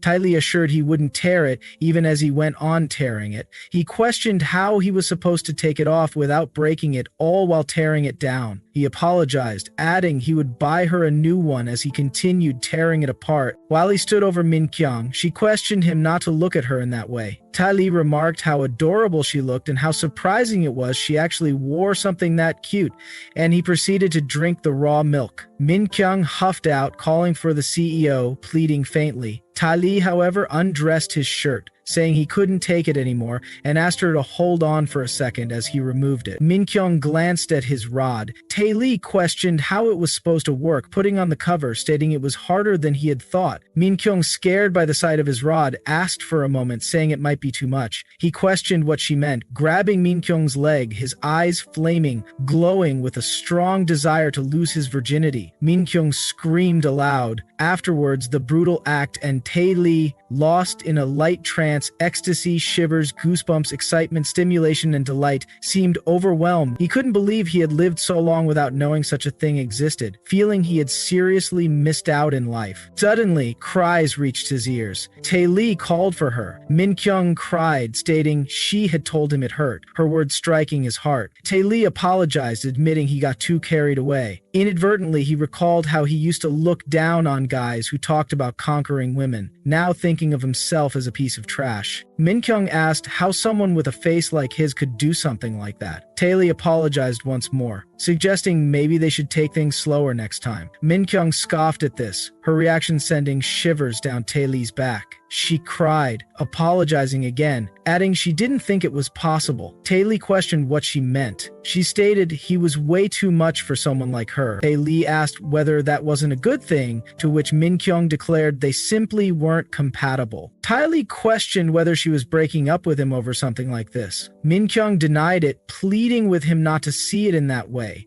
It was just that they didn't match physically, she said, nothing more. Tai Li pointed out she had taken it in one go. He cried out, lamenting all the trouble it took to remove it. Min Kyung shifted the mood, saying the food was amazing and thanked him for it. Tai Li reached to grab Min Kyung, but she took his hand instead and kissed it, surprising him. She then went on to kiss him on the lips, smooching softly before taking a step back. She stated it was her fault, while Tai Li noticed that his rod was, as usual, ready again for business. Min Kyung admitted she thought she was perfect and, with a smile, said she would be going now. As she moved, Tai Li called out for her. The blanket fell from his knees, prompting Min Kyung to scream. Annoyed, Tai Li questioned whether she wasn't going to take the blanket, saying she had liked it very much, and insisted she take it with her as a gift. Min Kyung, recalling the memory, flushed with red embarrassment. Holding herself, she asked Tai Li to make sure to wash beforehand. Tai Li screamed out, saying it was really too much. Min Kyung then bid farewell, saying she would be going now. But Tai Li grabbed her, saying they should do it again. As Min Kyung stood baffled by his sudden declaration, Tai Li mentioned this time he would really put in a lot of effort. Min Kyung denied it, stating he had already done more than enough, but Tai Li shook her off with a slightly annoyed expression, asking what was wrong with her, and emphasizing he meant he truly believed he could do it well this time. When Min Kyung questioned whether he meant right at that moment, Tai Li nodded enthusiastically while pulling her into a hug, stating if they left things unresolved like this, a heavy guilt and discomfort would linger with him. He questioned whether she wouldn't feel the same way. Left without a proper response, Min Kyung eventually admitted she wouldn't quite like that either. Tai Li exclaimed in surprise, asking her to elaborate. Min Kyung quietly mentioned it hurt. Tai Li questioned whether she was in pain and if it was really that bad, to which Min Kyung responded that she simply wanted to go home and rest. Tai Li hesitated for a moment, then asked about postponing the date and requested she wait for him as he would take her home himself. Min Kyung suggested she could go alone, but Tai Li firmly denied the idea, pointing out she wasn't feeling well and there was no way he could let her go by herself. He asked her to allow him to borrow something to wear before leaving. Min Kyung thanked him, stating she would probably be too exhausted as well. Tai Li seemed confused, questioning what she meant. It was just one trip and he still had plenty of energy. Min Kyung responded that was exactly why. She could barely even walk. By the next day, at Min Kyung's apartment, a romantic movie played on the television. The male lead confessed with passion that he had been bewitched body and soul, expressing his love and desire never to be parted. Sia clapped excitedly, praising the performance, declaring it incredible. She commented that no matter how often it played, the emotion remained intact, and questioned what woman could ever turn down such genuine words, so calm and sincere. Sia turned toward Min Kyung, asking if this kind of man wasn't exactly her type. The question made Min Kyung flinch slightly. She stayed quiet, reflecting inwardly. She once adored this movie, but now she found herself unable to concentrate. Her ideal man had always been someone composed, intelligent, and serious, yet she questioned how things had shifted so far from her expectations toward someone so easily irritated, immature, prone to tantrums, stubborn, and oddly meticulous. She wondered seriously what qualities even attracted her to him. Suddenly, the doorbell rang. Sia walked over, asking who it was. Shortly afterward, she called out for Min Kyung, questioning whether she had dropped a blanket off for cleaning. Min Kyung blinked in confusion before remembering. A sudden memory struck her like thunder as she realized what the situation was,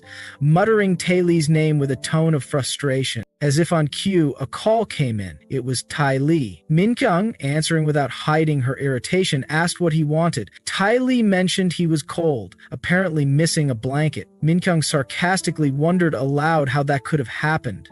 Tae-lee teasingly replied it would be pretty low of him to reclaim a gift already given. Besides, she really liked it anyway. Tae-lee added that it wasn't exactly freezing, so he would try to sleep under a simple sheet. A cough escaped him mid-sentence. Min Kyung, noticing it, asked whether he was sick. Tae-lee replied he didn't feel ill yet. Min Kyung noted his voice sounded slightly off. Tae-lee admitted he had a mild fever and some throat irritation. Min Kyung remarked that now that he mentioned it, he had been exhausting himself lately. Late nights, multiple business trips, and constant work stress. She concluded he must be in pretty rough shape. Tae-lee coughed again. Min Kyung suggested honey water, but added that since he disliked it, she had left some lemon syrup in the fridge. If he couldn't tolerate that either, she advised drinking warm water. She reminded him to set the thermostat to 26 degc and not to forget the humidifier. She told him she would schedule a checkup the next morning, fitting it between his meeting and work. Since he had visited the hospital before, she offered to make an appointment there, but silence followed. She then questioned whether he didn't want to go. Tae-lee didn't respond, prompting Min Kyung to ask again. She offered to arrange a visit at a different clinic if he preferred. Tae-lee finally muttered for her to forget it. He'd rather freeze to death. Min Kyung attempted to clarify the season, reminding him it was just spring, but Tae-lee cut her off, claiming she was about to say it wasn't cold enough to freeze to death. He then added dramatically he had turned the air conditioning to power mode and planned to drink ice water, ending the call abruptly. Afterwards, Min Kyung found herself standing at Tae-lee's front door with a blanket in hand. She cursed under her breath as she waited, ringing the bell repeatedly. When no response came, she unlocked the door using the password. Walking in, she called out, stating she had rung several times but received no reply. Tae-lee, just exiting the shower, responded that he hadn't heard due to the water. Embarrassed, Min Kyung said she brought him a blanket and mentioned how good he looked. She handed over the blanket, observing the room. The heat wasn't on, and the humidifier hadn't been activated either. She questioned how he was feeling. Turning his face toward her, Tae-lee said his throat hurt and he had a fever. He confirmed the heat and humidifier were still off, and he had just taken a cold shower. He was planning on drinking ice water too. Min Kyung screamed in frustration, asking what he was even trying to do. Tae-lee claimed he was burning up and wanted to cool down. Min Kyung questioned whether tonsillitis could really be that bad.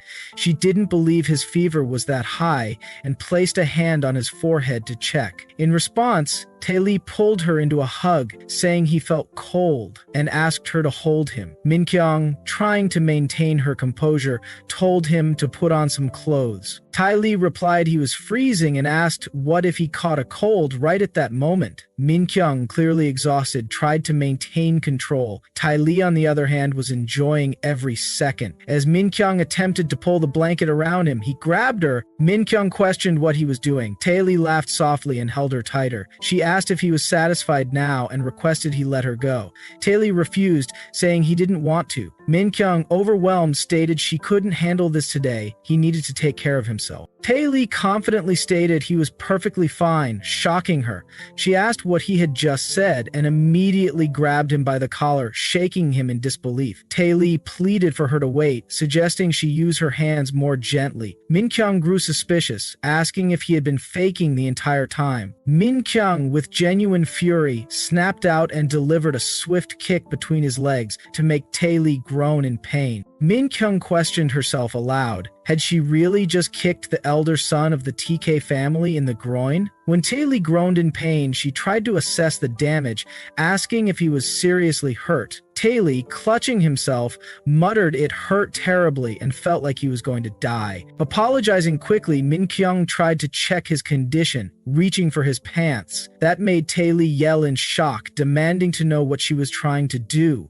Min-kyung, slightly panicked, explained that acting quickly could help his recovery. She began to massage the area gently, asking if it hurt too much. Tae-lee, barely able to breathe, pointed out that she was right there, touching him. Min-kyung examined him closely, observing there was no twisting or visible injury. She asked if anything felt different than usual, whether there was any dizziness or numbness. Before she could finish her inspection, Tae-lee placed a hand on her head, stopping her abruptly. Suddenly, his body responded. Min-kyung noted the transformation without much reaction, stating he looked just fine. Tae-lee cursed under his breath, but Min-kyung stood up, announcing she would be leaving now. Tae-lee questioned if she was really planning to walk away, leaving him like that. Min-kyung replied that she only wanted to be sure he wasn't injured. Still groaning, Tae-lee insisted she should have checked thoroughly, not just taken a quick look. Min-kyung told him if he suspected anything internal, a hospital visit would be better. Without warning, Tae-lee grabbed her and pulled her down onto the blanket beside him. He removed her glasses and asked how she could act so shamelessly after pulling her boss's underwear down without hesitation. Min-kyung tried to explain it was a misunderstanding, but Tae-lee leaned forward, kissing her cheek, then her lips. He asked whether she had hated that moment. Min-kyung said quietly that she didn't know. When he questioned if it hurt, she admitted it did. Tae-lee asked her to show him, but Min-kyung refused. Still insistent, he said he had to check if she was injured. Min-kyung, frustrated, asked what exactly he planned to do. Tae-lee responded softly that it was just how things were. He examined her carefully, commenting it seemed slightly swollen and a little red.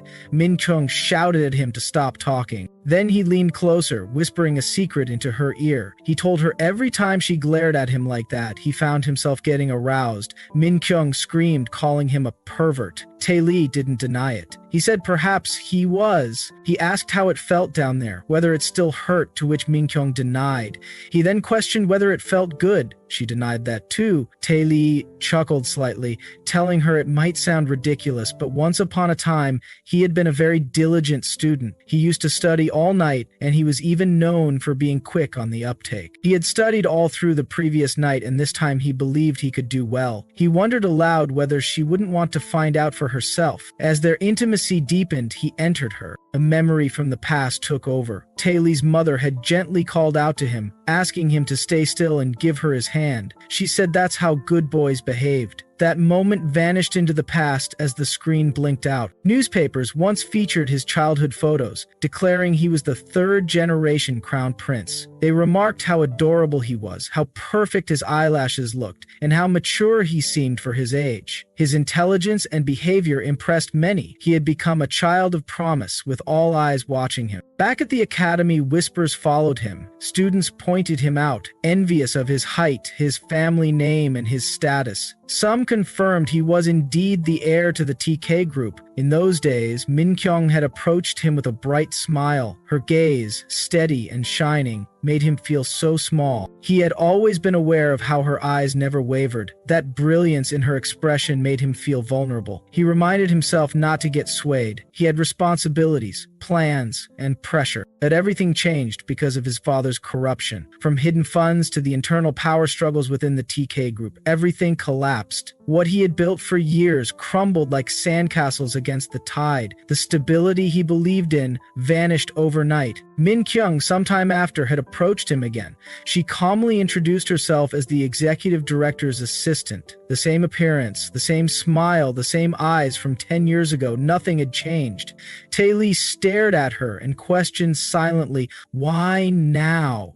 That gaze he had once admired so much now weighed heavily on him. He had always wanted to escape from it, wanted to free himself from that brilliance. Yet when she reappeared, he couldn't bear it. He wished she would crumble like he had. What he felt went beyond admiration. There was shame, buried pain, and jealousy. He had longed for her to fall apart like he had, to become just like him. And within that mess, somewhere, existed obsession, and perhaps even love. After the brutal act of desire, Tae-lee patted Min Kyung's head, thinking he had once again gone too far. As he wiped her tears, he noted to himself that he hadn't intended for things to escalate like that. Later, Min Kyung opened her eyes while resting in Tae-lee's arms. He asked if she was awake. She asked about the time, and he replied that it was just past 11. He mentioned that she had been sleeping well and suggested that she go back to sleep. He even told her she could stay the night. Min Kyung remained silent for a moment before questioning why he would say that.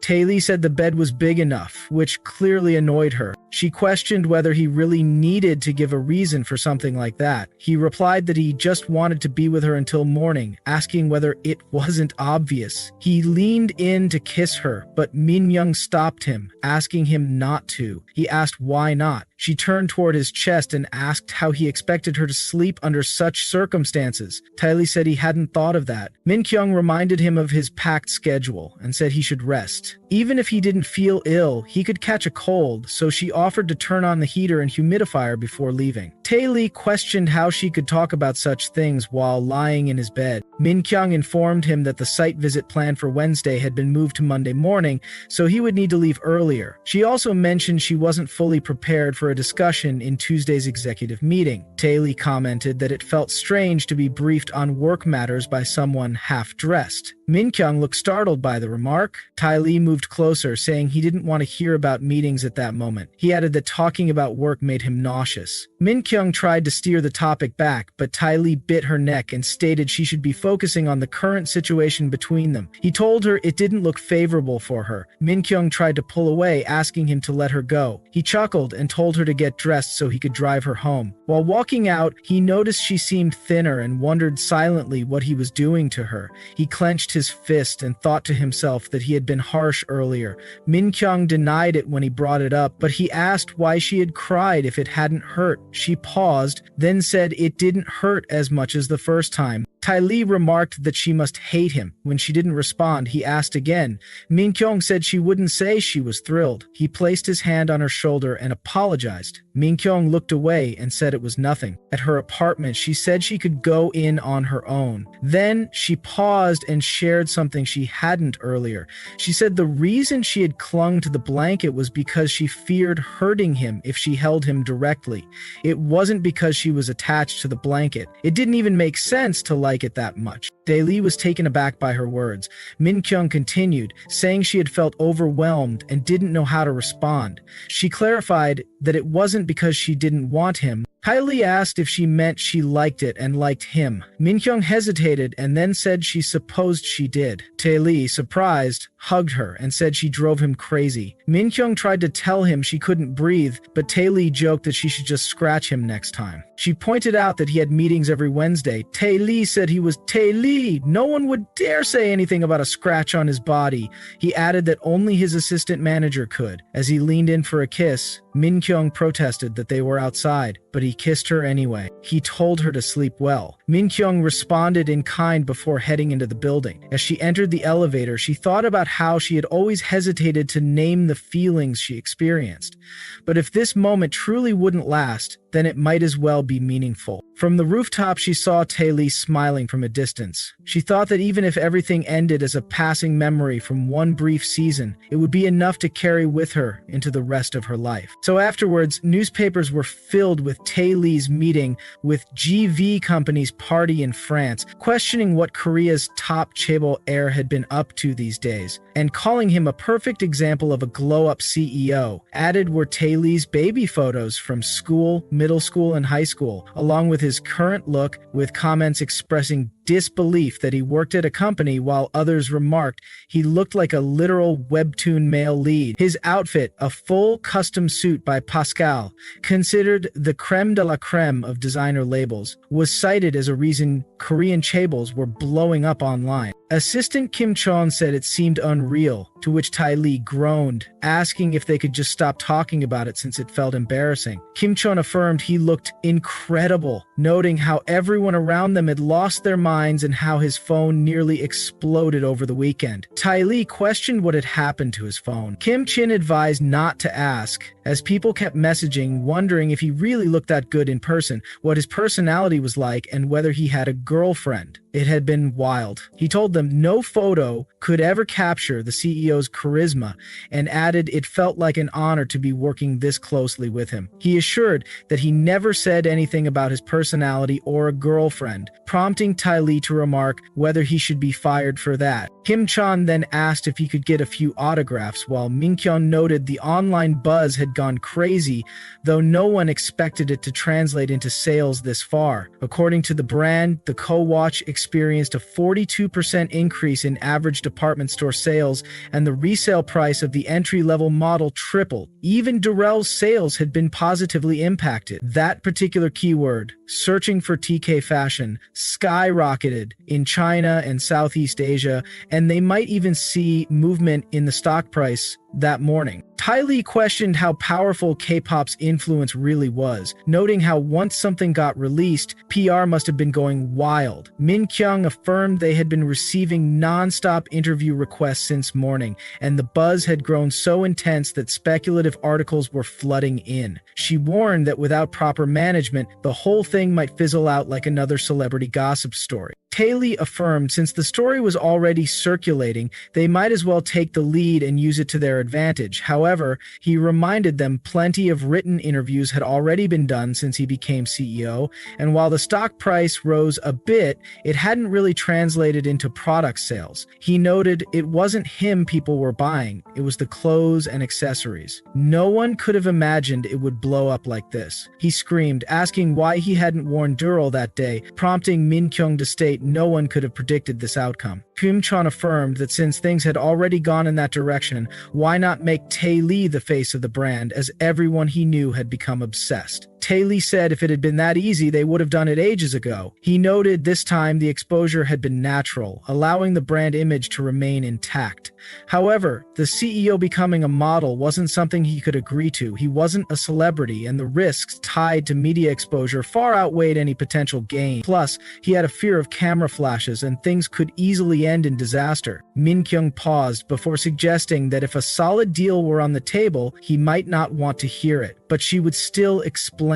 The scene then shifted towards the chairman, who said they were currently going through the process of selling Durell. Min Kyung confirmed it, prompting the chairman to question if Durell, being the face of TK fashion, was really being sold off, and if so, whether it was to buy kids' clothes. Min Kyung responded that Spring Breeze had been gaining popularity among young adults, not just for its clothing, but also for its growing in-house cosmetics line, which had seen strong localization success in the Chinese market. Though still small in scale and brand awareness, the chairman argued she was implying flimsy little outfits and makeup mattered more than Durell. Ty Lee interjected, stating there came a time when focus and prioritization were necessary. Durell had been draining resources on a declining product line, and their plan was to cut losses and reinvest in their core products. A general present at the meeting argued once it was sold, the brand would be seen as a failure and no one would want to buy something on its way down. Ty Lee responded, Durell still symbolized reliable quality and timeless design. However, people now viewed it as outdated and dull. But he reminded them it had once represented classic Korean-made luxury fashion. He addressed the chairman directly, asserting Durell's true legacy lay in menswear. They planned to relaunch it as a high-end men's line under the name Durell Home. He mentioned they were currently working on the collection with the world-renowned designer Derek, and aimed to maintain Durell's heritage while reimagining it with a modern aesthetic that could appeal to global markets. The gentleman present acknowledged having heard about the idea and questioned whether launching one new line would really be enough to change the brand's image. He pointed out that anyone could claim they were going to make great products and sell them at premium prices,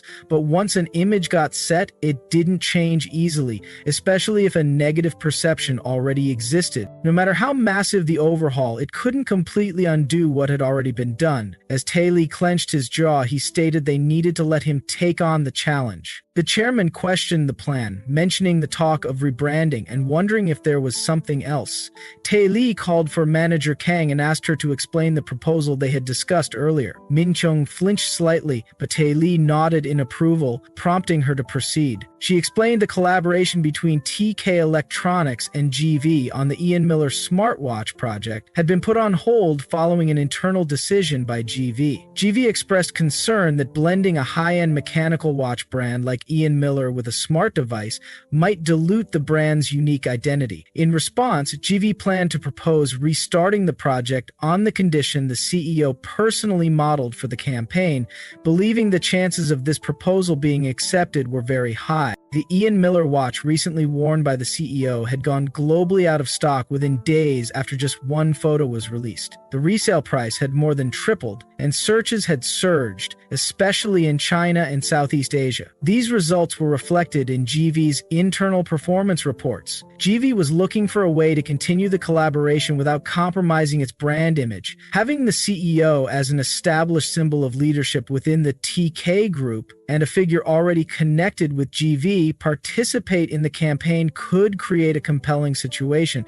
It would allow the brand to pursue a high-end collaboration while maintaining its luxury appeal to ultra-high-end clientele. The chairman asked if she meant CEO Tae-lee himself would model, and Min-kyung confirmed this. She added they planned to officially launch Duril Home, the high-end menswear line, in sync with the smartwatch release and develop a joint campaign. The photo shoot combining watches with premium menswear could quickly elevate Duril Home's brand value and mark a turning point for TK Fashion's overall image. The chairman pondered the idea and stood up, calling for CEO Tae-lee.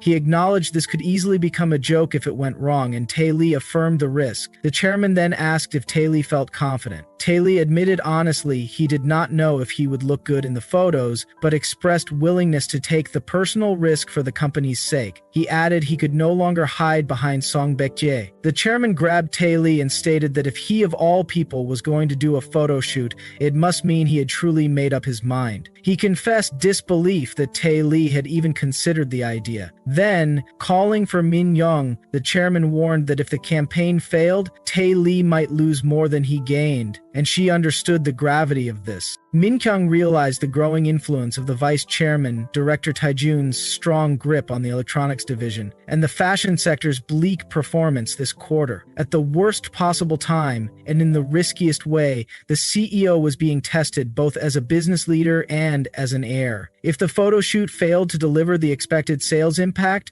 or even slightly damage the CEO's public image, the weight of responsibility would be crushing. The chairman questioned if Min-kyung was unsure. Min-kyung thought of the gamble's dangers but denied any hesitation. There was no stepping back now, not for the CEO. She resolved to ensure his success as the die had been cast. Moving out of the mansion, Min-kyung thanked Tae-lee for making such a difficult decision and admitted she honestly had not expected him to bring it up first. Tae-lee acknowledged it had been difficult, but said he trusted her completely. The real question was whether he was really worth anything as a model, he meant. Who would buy clothes just because they saw him wearing them? Min-kyung explained her roommate was a senior editor at a top fashion magazine and had been talking about him a lot lately. She often mentioned the reputation he had built as a CEO, his public image, how much buzz he had generated, and how people saw him as distant despite their admiration. The roommate said his image was more convincing than most professional models, and Min-kyung thought her perspective was worth considering since she was an expert. She honestly said from her viewpoint his proportions were perfect, and his face was more handsome than most celebrities. Even if he wore a sack, he would still look like a model, and she could vouch for that. Tae-lee expressed surprise and questioned if this was proof of bias, but Min-kyung denied this, swearing it was just a careful objective assessment from a professional. Ty Lee appreciated this, saying if a person as cool-headed and objective as her said so, he guessed he could believe it. Min Kyung affirmed absolutely, adding the only concern was if he was really okay with this. Ty Lee said if he fainted, she would have to give him CPR. Min Kyung questioned what he was implying, but Ty Lee grabbed her and questioned why they did not start practicing. He moved to kiss her, but Min Kyung slapped him away, questioning what he was trying to do since this was a building in Songbekje. And what if someone saw them? Ty Lee groaned and said what if they did, as he did not want to hide what was going on between them. Min Kyung denied this, reminding him he could not say something like that since she was his assistant and he was a CEO. She asked him not to stir up unnecessary controversy right before such a big project, noting he was about to become the new face of TK fashion and needed to manage his image from then on. This was not even a relationship people would view positively. If his intentions were misunderstood, maybe he could handle it, but she honestly could not. Min Kyung quickly corrected herself, realizing she had said something wrong. She clarified that from a practical standpoint, they should prioritize their work. Tae Lee said it was okay, as long as no one saw them, sending a shiver toward Min Kyung. Min Kyung affirmed this, but Tae Lee said it was settled. She better be ready, which scared Min Kyung. Afterwards, everything went as expected. The smartwatch collaboration with the GV group moved forward smoothly without any friction. After the official press release, the media's interest quickly settled. Between launching the new product line and preparing for photo shoots, Tae Lee still handled his regular duties as CEO of TK Trading. Even with this relentless schedule, the CEO added personal training to his morning routine to get the perfect shoot results. One morning, Min Kyung woke Tae Lee, stating it was time to get up. Tae Lee asked what time it was, and Min Kyung said he must be exhausted. His work suit was waiting in the car, and all he needed to do was wash up quickly before heading down. Tae Lee said he had not shaved yet. Min Kyung said he looked fine and could do it after his workout. Tae Lee said he actually shaved during his shower last night. Min Kyung affirmed she had noticed. Tae Lee said he wanted to be ready for a morning kiss and pulled Min Kyung toward him, giving a deep kiss. Min Kyung tasted a mint flavor. Tae Lee asked if it was better now. Min Kyung cautioned about it, but Tae Lee explained it was just a breath mint. Min Kyung realized that he was already awake. Tae Lee asked if she minded trying a different kind of workout today. Min Kyung groaned and said no, telling him to hurry up and wash his face. After getting ready, Tae Lee remarked that she must be tired, but Min Kyung denied it. Tae Lee said her shirt was out of place and asked if he could fix it for her. Since she was all dressed up for work and had messed up her shirt, the least he could do was fix it himself. Tae Lee then questioned if he had made her uncomfortable earlier. She probably came upstairs intending to get to work, yet he had behaved like that. Min Kyung paused, then nodded. She pulled up his zip and put her hand on his chest, pulling him into a deep kiss with tongue. Min Kyung asked if he was uncomfortable, and Tae Lee blankly denied this. Min Kyung affirmed she wasn't either. She opened the door and asked if they should go, to which Tae Lee happily affirmed, and they moved down together. Min Kyung thought about whether, if she had more experience with relationships, she would be better at this. She reflected on her past. By that time, she had already been in a few relationships since college, but each one had ended for similar reasons. Once Min Kyung questioned what exactly the person felt was lacking, she got to know that they were hurt over things she simply could not understand, and they would always question whether they were a priority in her life. They would constantly ask about the time she spent with other people for no real reason, wanted one of her weekend days to be fully reserved just for them, obsessed over how quickly she replied to messages, and felt anxious over the tone she used in them. She excused that she had adjusted her schedule, made the timing work, kept all her promises, and replied whenever they asked, as she was doing everything she possibly could. On top of that, they still felt hurt because she did not seem curious about them or ask anything in return, which she simply could not understand. And when she told them she did not get it, they would respond with something even harder for her to grasp, questioning if that was all they meant to her. It was a line they all seemed to say in one form or another, and it left her feeling even more uncertain. But in the present, as Tae Lee hugged Min Kyung, she questioned if he was ready, for which Tae Lee stated that she did not look great and questioned whether she was feeling tired. Min Kyung denied it, brushing the concern aside. Tae Lee hugged her tighter, stating that he had told her she should have just stayed the night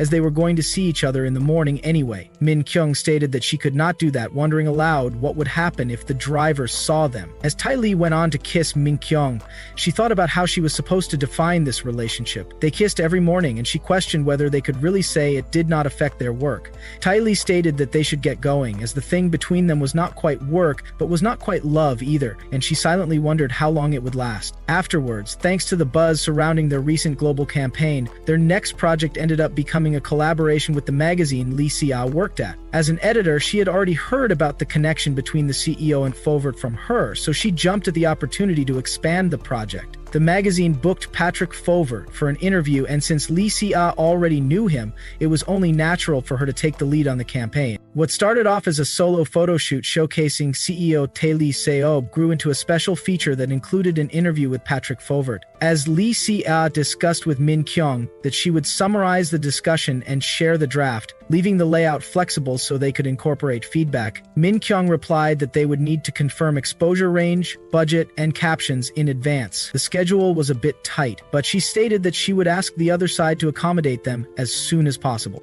As they wrapped up the meeting, while at the restaurant, Min Kyung enjoyed the delightful dinner as Tae Lee served her some more of the meat. Min Kyung, however, got embarrassed, denying and insisting she would do it for him instead. Tae Lee subtly stated that now she finally seemed to see him. Before, it had all been praise, and she kept calling him a model and everything, but now it had completely overshadowed him. He claimed he was completely overshadowed by the ribs, feeling quite depressed by the fact. As Min Kyung tried to excuse herself, saying that she had only stretched a bit and wanted to quickly finish eating since she had something to discuss with him, Tae Lee affirmed this and pleaded with her to eat a lot, saying that way he would feel like coming here was worth it. Min Kyung suddenly gave a signal as she suspected something, but Tae Lee smiled, stating that he had already told her that his plans for tonight were canceled. He added that it was delicious here, and that the canceled plan had actually been a pretty important engagement. As Min Kyung affirmed she would eat, Tae Lee told her to eat plenty, saying it would not do if she dozed off again like last night. Min Kyung asked if he was now worried about her stamina, getting embarrassed by the flashback of last night. She questioned whether that was why he was treating her to this, for which Tae Lee affirmed. As Tae Lee froze on the spot, Min Kyung asked if he truly did not have any plans tonight. Tae Lee got quite nervous, stating that they should eat and head home together, explaining that he had cleared his evening schedule for once. Min Kyung questioned why he had lied, for which Tae Lee got embarrassed and admitted that he did not know the reason.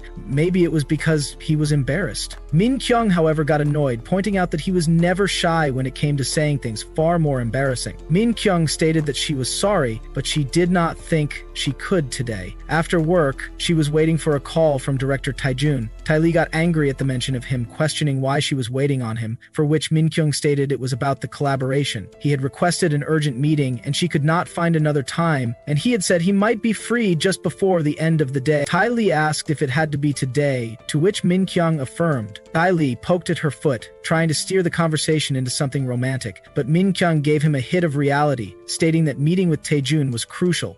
If they wanted to negotiate with them properly, there was not much time left. They were probably already booked to full capacity, handling the Patrick Fovert interview alone, and if his shoot overlapped with that, they would need to secure as much preparation time as possible. Tae Lee stated that she could handle it and have a great time talking with director Taejun, his face showing clear annoyance. Min Kyung stated that she would send a full summary right after the meeting, for which Tae Lee felt she was being dramatically selective yet smart when it came to work. He burst into laughter, stating that he was counting on her, thinking as he wondered why he was just now realizing that even someone like Min Kyung had this kind of ridiculous side. At the meeting, Taejun praised Min Kyung. He stated that about the report, but added that even if the prototype testing was complete, the timeline still felt a bit too tight. He mentioned that the watch was a technology-based product, and solely marketing it as a fashion item like in this campaign was bound to stir a mix of opinions internally. Min Kyung replied that they were planning to revise the background of the collaboration, as well as some of the lookbook captions, to highlight the product's technical features. She assured him that they would be extra mindful to reflect the concerns he had raised. She also added that they had said the core focus of the company was the CEO's public image and dual brand branding, and they intended to stick with that direction. He hoped that he understood. Taejun commented that seeing how carefully she was managing the CEO's image, he had to say her responsibilities seemed pretty broad. He felt her role as a secretary involved more than just loyalty, maybe there was even a touch of affection. Min Kyung affirmed that naturally, managing the public image of the person she worked for was part of her job, but if he was interpreting that as affection reaction, she would take it as a sign that she was doing her job well. Taejun then stated that he had heard she personally presented the proposal at the morning briefing, a mere manager marching straight into Song Baek-ja with a bold proposal and managing to pitch it before anyone else. He narrowed his eyes at her, questioning about the secret behind it. Min Kyung stated that it had been a procedure approved by both the CEO and the chairman. Taejun insisted that surely she knew CEO Tae Lee had a fear surrounding cameras, so the idea that someone who hated being in front of one personally agreed to model did not quite add up. It made him think there might have been some personal feelings involved. Taking a measured pause, Min Young stated that this was a chance to steer the fashion division in a direction the chairman could take seriously, and the CEO had made the decision using his own judgment for vision. Taejun repeated that it was all about the potential outcome of the campaign. Seeing that Tae Lee had made the decision using rational judgment, was that really what she believed? Min Kyung assured him that he did not need to worry. Despite whatever feelings he might have, non-work influences did not sway his business decisions. Taejun replied that he knew there was no way someone as sharp as Min Kyung would not notice Tae Lee's state. He suggested it was probably the first time in Tae Lee's life he had felt this way, that she had shaken him up and cracked him wide open. He said she had set the whole thing up, made it work, got him in shape, and even managed to make him stand in front of a camera. He admitted he did not even know if he should call it impressive or terrifying. But before he could continue, Min Kyung raised her voice at him, calling him director sharply. Taejun calmly stated that it was meant as a compliment from the company's standpoint, saying that this way was more beneficial and asking her to go ahead with the collaboration as she had his full support. He added that he had to admit he had not been thrilled about transferring someone like her over to Tae Lee. For a while, he had not been sure which of the two he should be more concerned about. Min Kyung stated that she was not sure what he meant. Taejun told her she was not fooling anyone anymore. She was too smart for that. All he was saying was that he was relieved she was as rational as she was. Calling her assistant manager, he stated that this meant there would be no delays in the project. He would handle the electronic side and she just needed to deliver the results. Afterwards, at the apartment, Min Kyung pondered over his words, Taejun's words, replaying them in her mind. Suddenly, she received a call from Tae Lee. She asked if something was wrong, for which Tae Lee said he had just thought maybe he should try to grab the moon for her. Min Kyung was quite confused by this. Tae Lee said there was no reason. He just felt like calling. As he was calling her under the moonlight, maybe she should just try switching modes. Min Kyung responded that mood switching. She was still trying to figure out how to respond to him. Min Kyung said that honestly, it was a bit of a tough night for her and she did not think she could come. Tae Lee was quite surprised, wondering if she really thought he was the kind of person who had that on his mind. Min Kyung asked if she had gotten it wrong, for which Tae Lee affirmed she should not, implying that if she thought he would have anything else to say aside from that, she was mistaken. Min Kyung explained that she had actually just been going over the meeting she had with the director. She had already spoken to the editor prior to that and had managed to get a positive response from him today. Tae Lee expressed worry, saying he thought they were back to talking about work for a second there.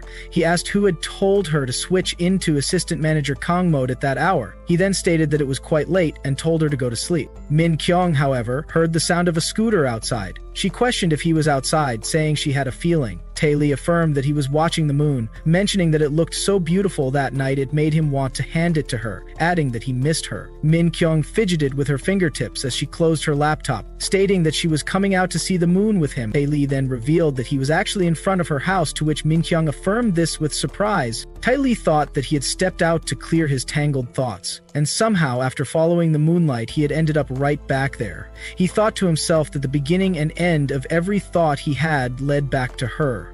They said the moon had a force called gravity, and no matter how far one tried to push it away, it always pulled things back into its orbit. As Min Kyung came running out, Tae Lee thought that was exactly the kind of magical force she had over him. Tae Lee asked her to come sit on his lap. Min Kyung tried to protest, saying they were outside, but Tae Lee told her to wait a moment and asked if she could see it. He said the moon was all his now. He asked if she had grabbed it, and Min Kyung affirmed. Tae Lee asked if it was beautiful. Min Kyung thanked him for giving her the moon, promising she would think of him every time she looked at it. Afterwards, suddenly, Taejun received a call from Lee Sun-ae outside. As Tae Lee took his shirt off while Min Kyung was examining him, Tae Lee asked how he looked and commented that he had worked hard for this body. Min Kyung stated that his body fat percentage was currently at 10.9%, and although they were still short of their target, at the current rate they would be under 10% before the shoot. She assured him that there was no problem with the progress. Tae Lee let out a frustrated exclamation, telling her to stop analyzing every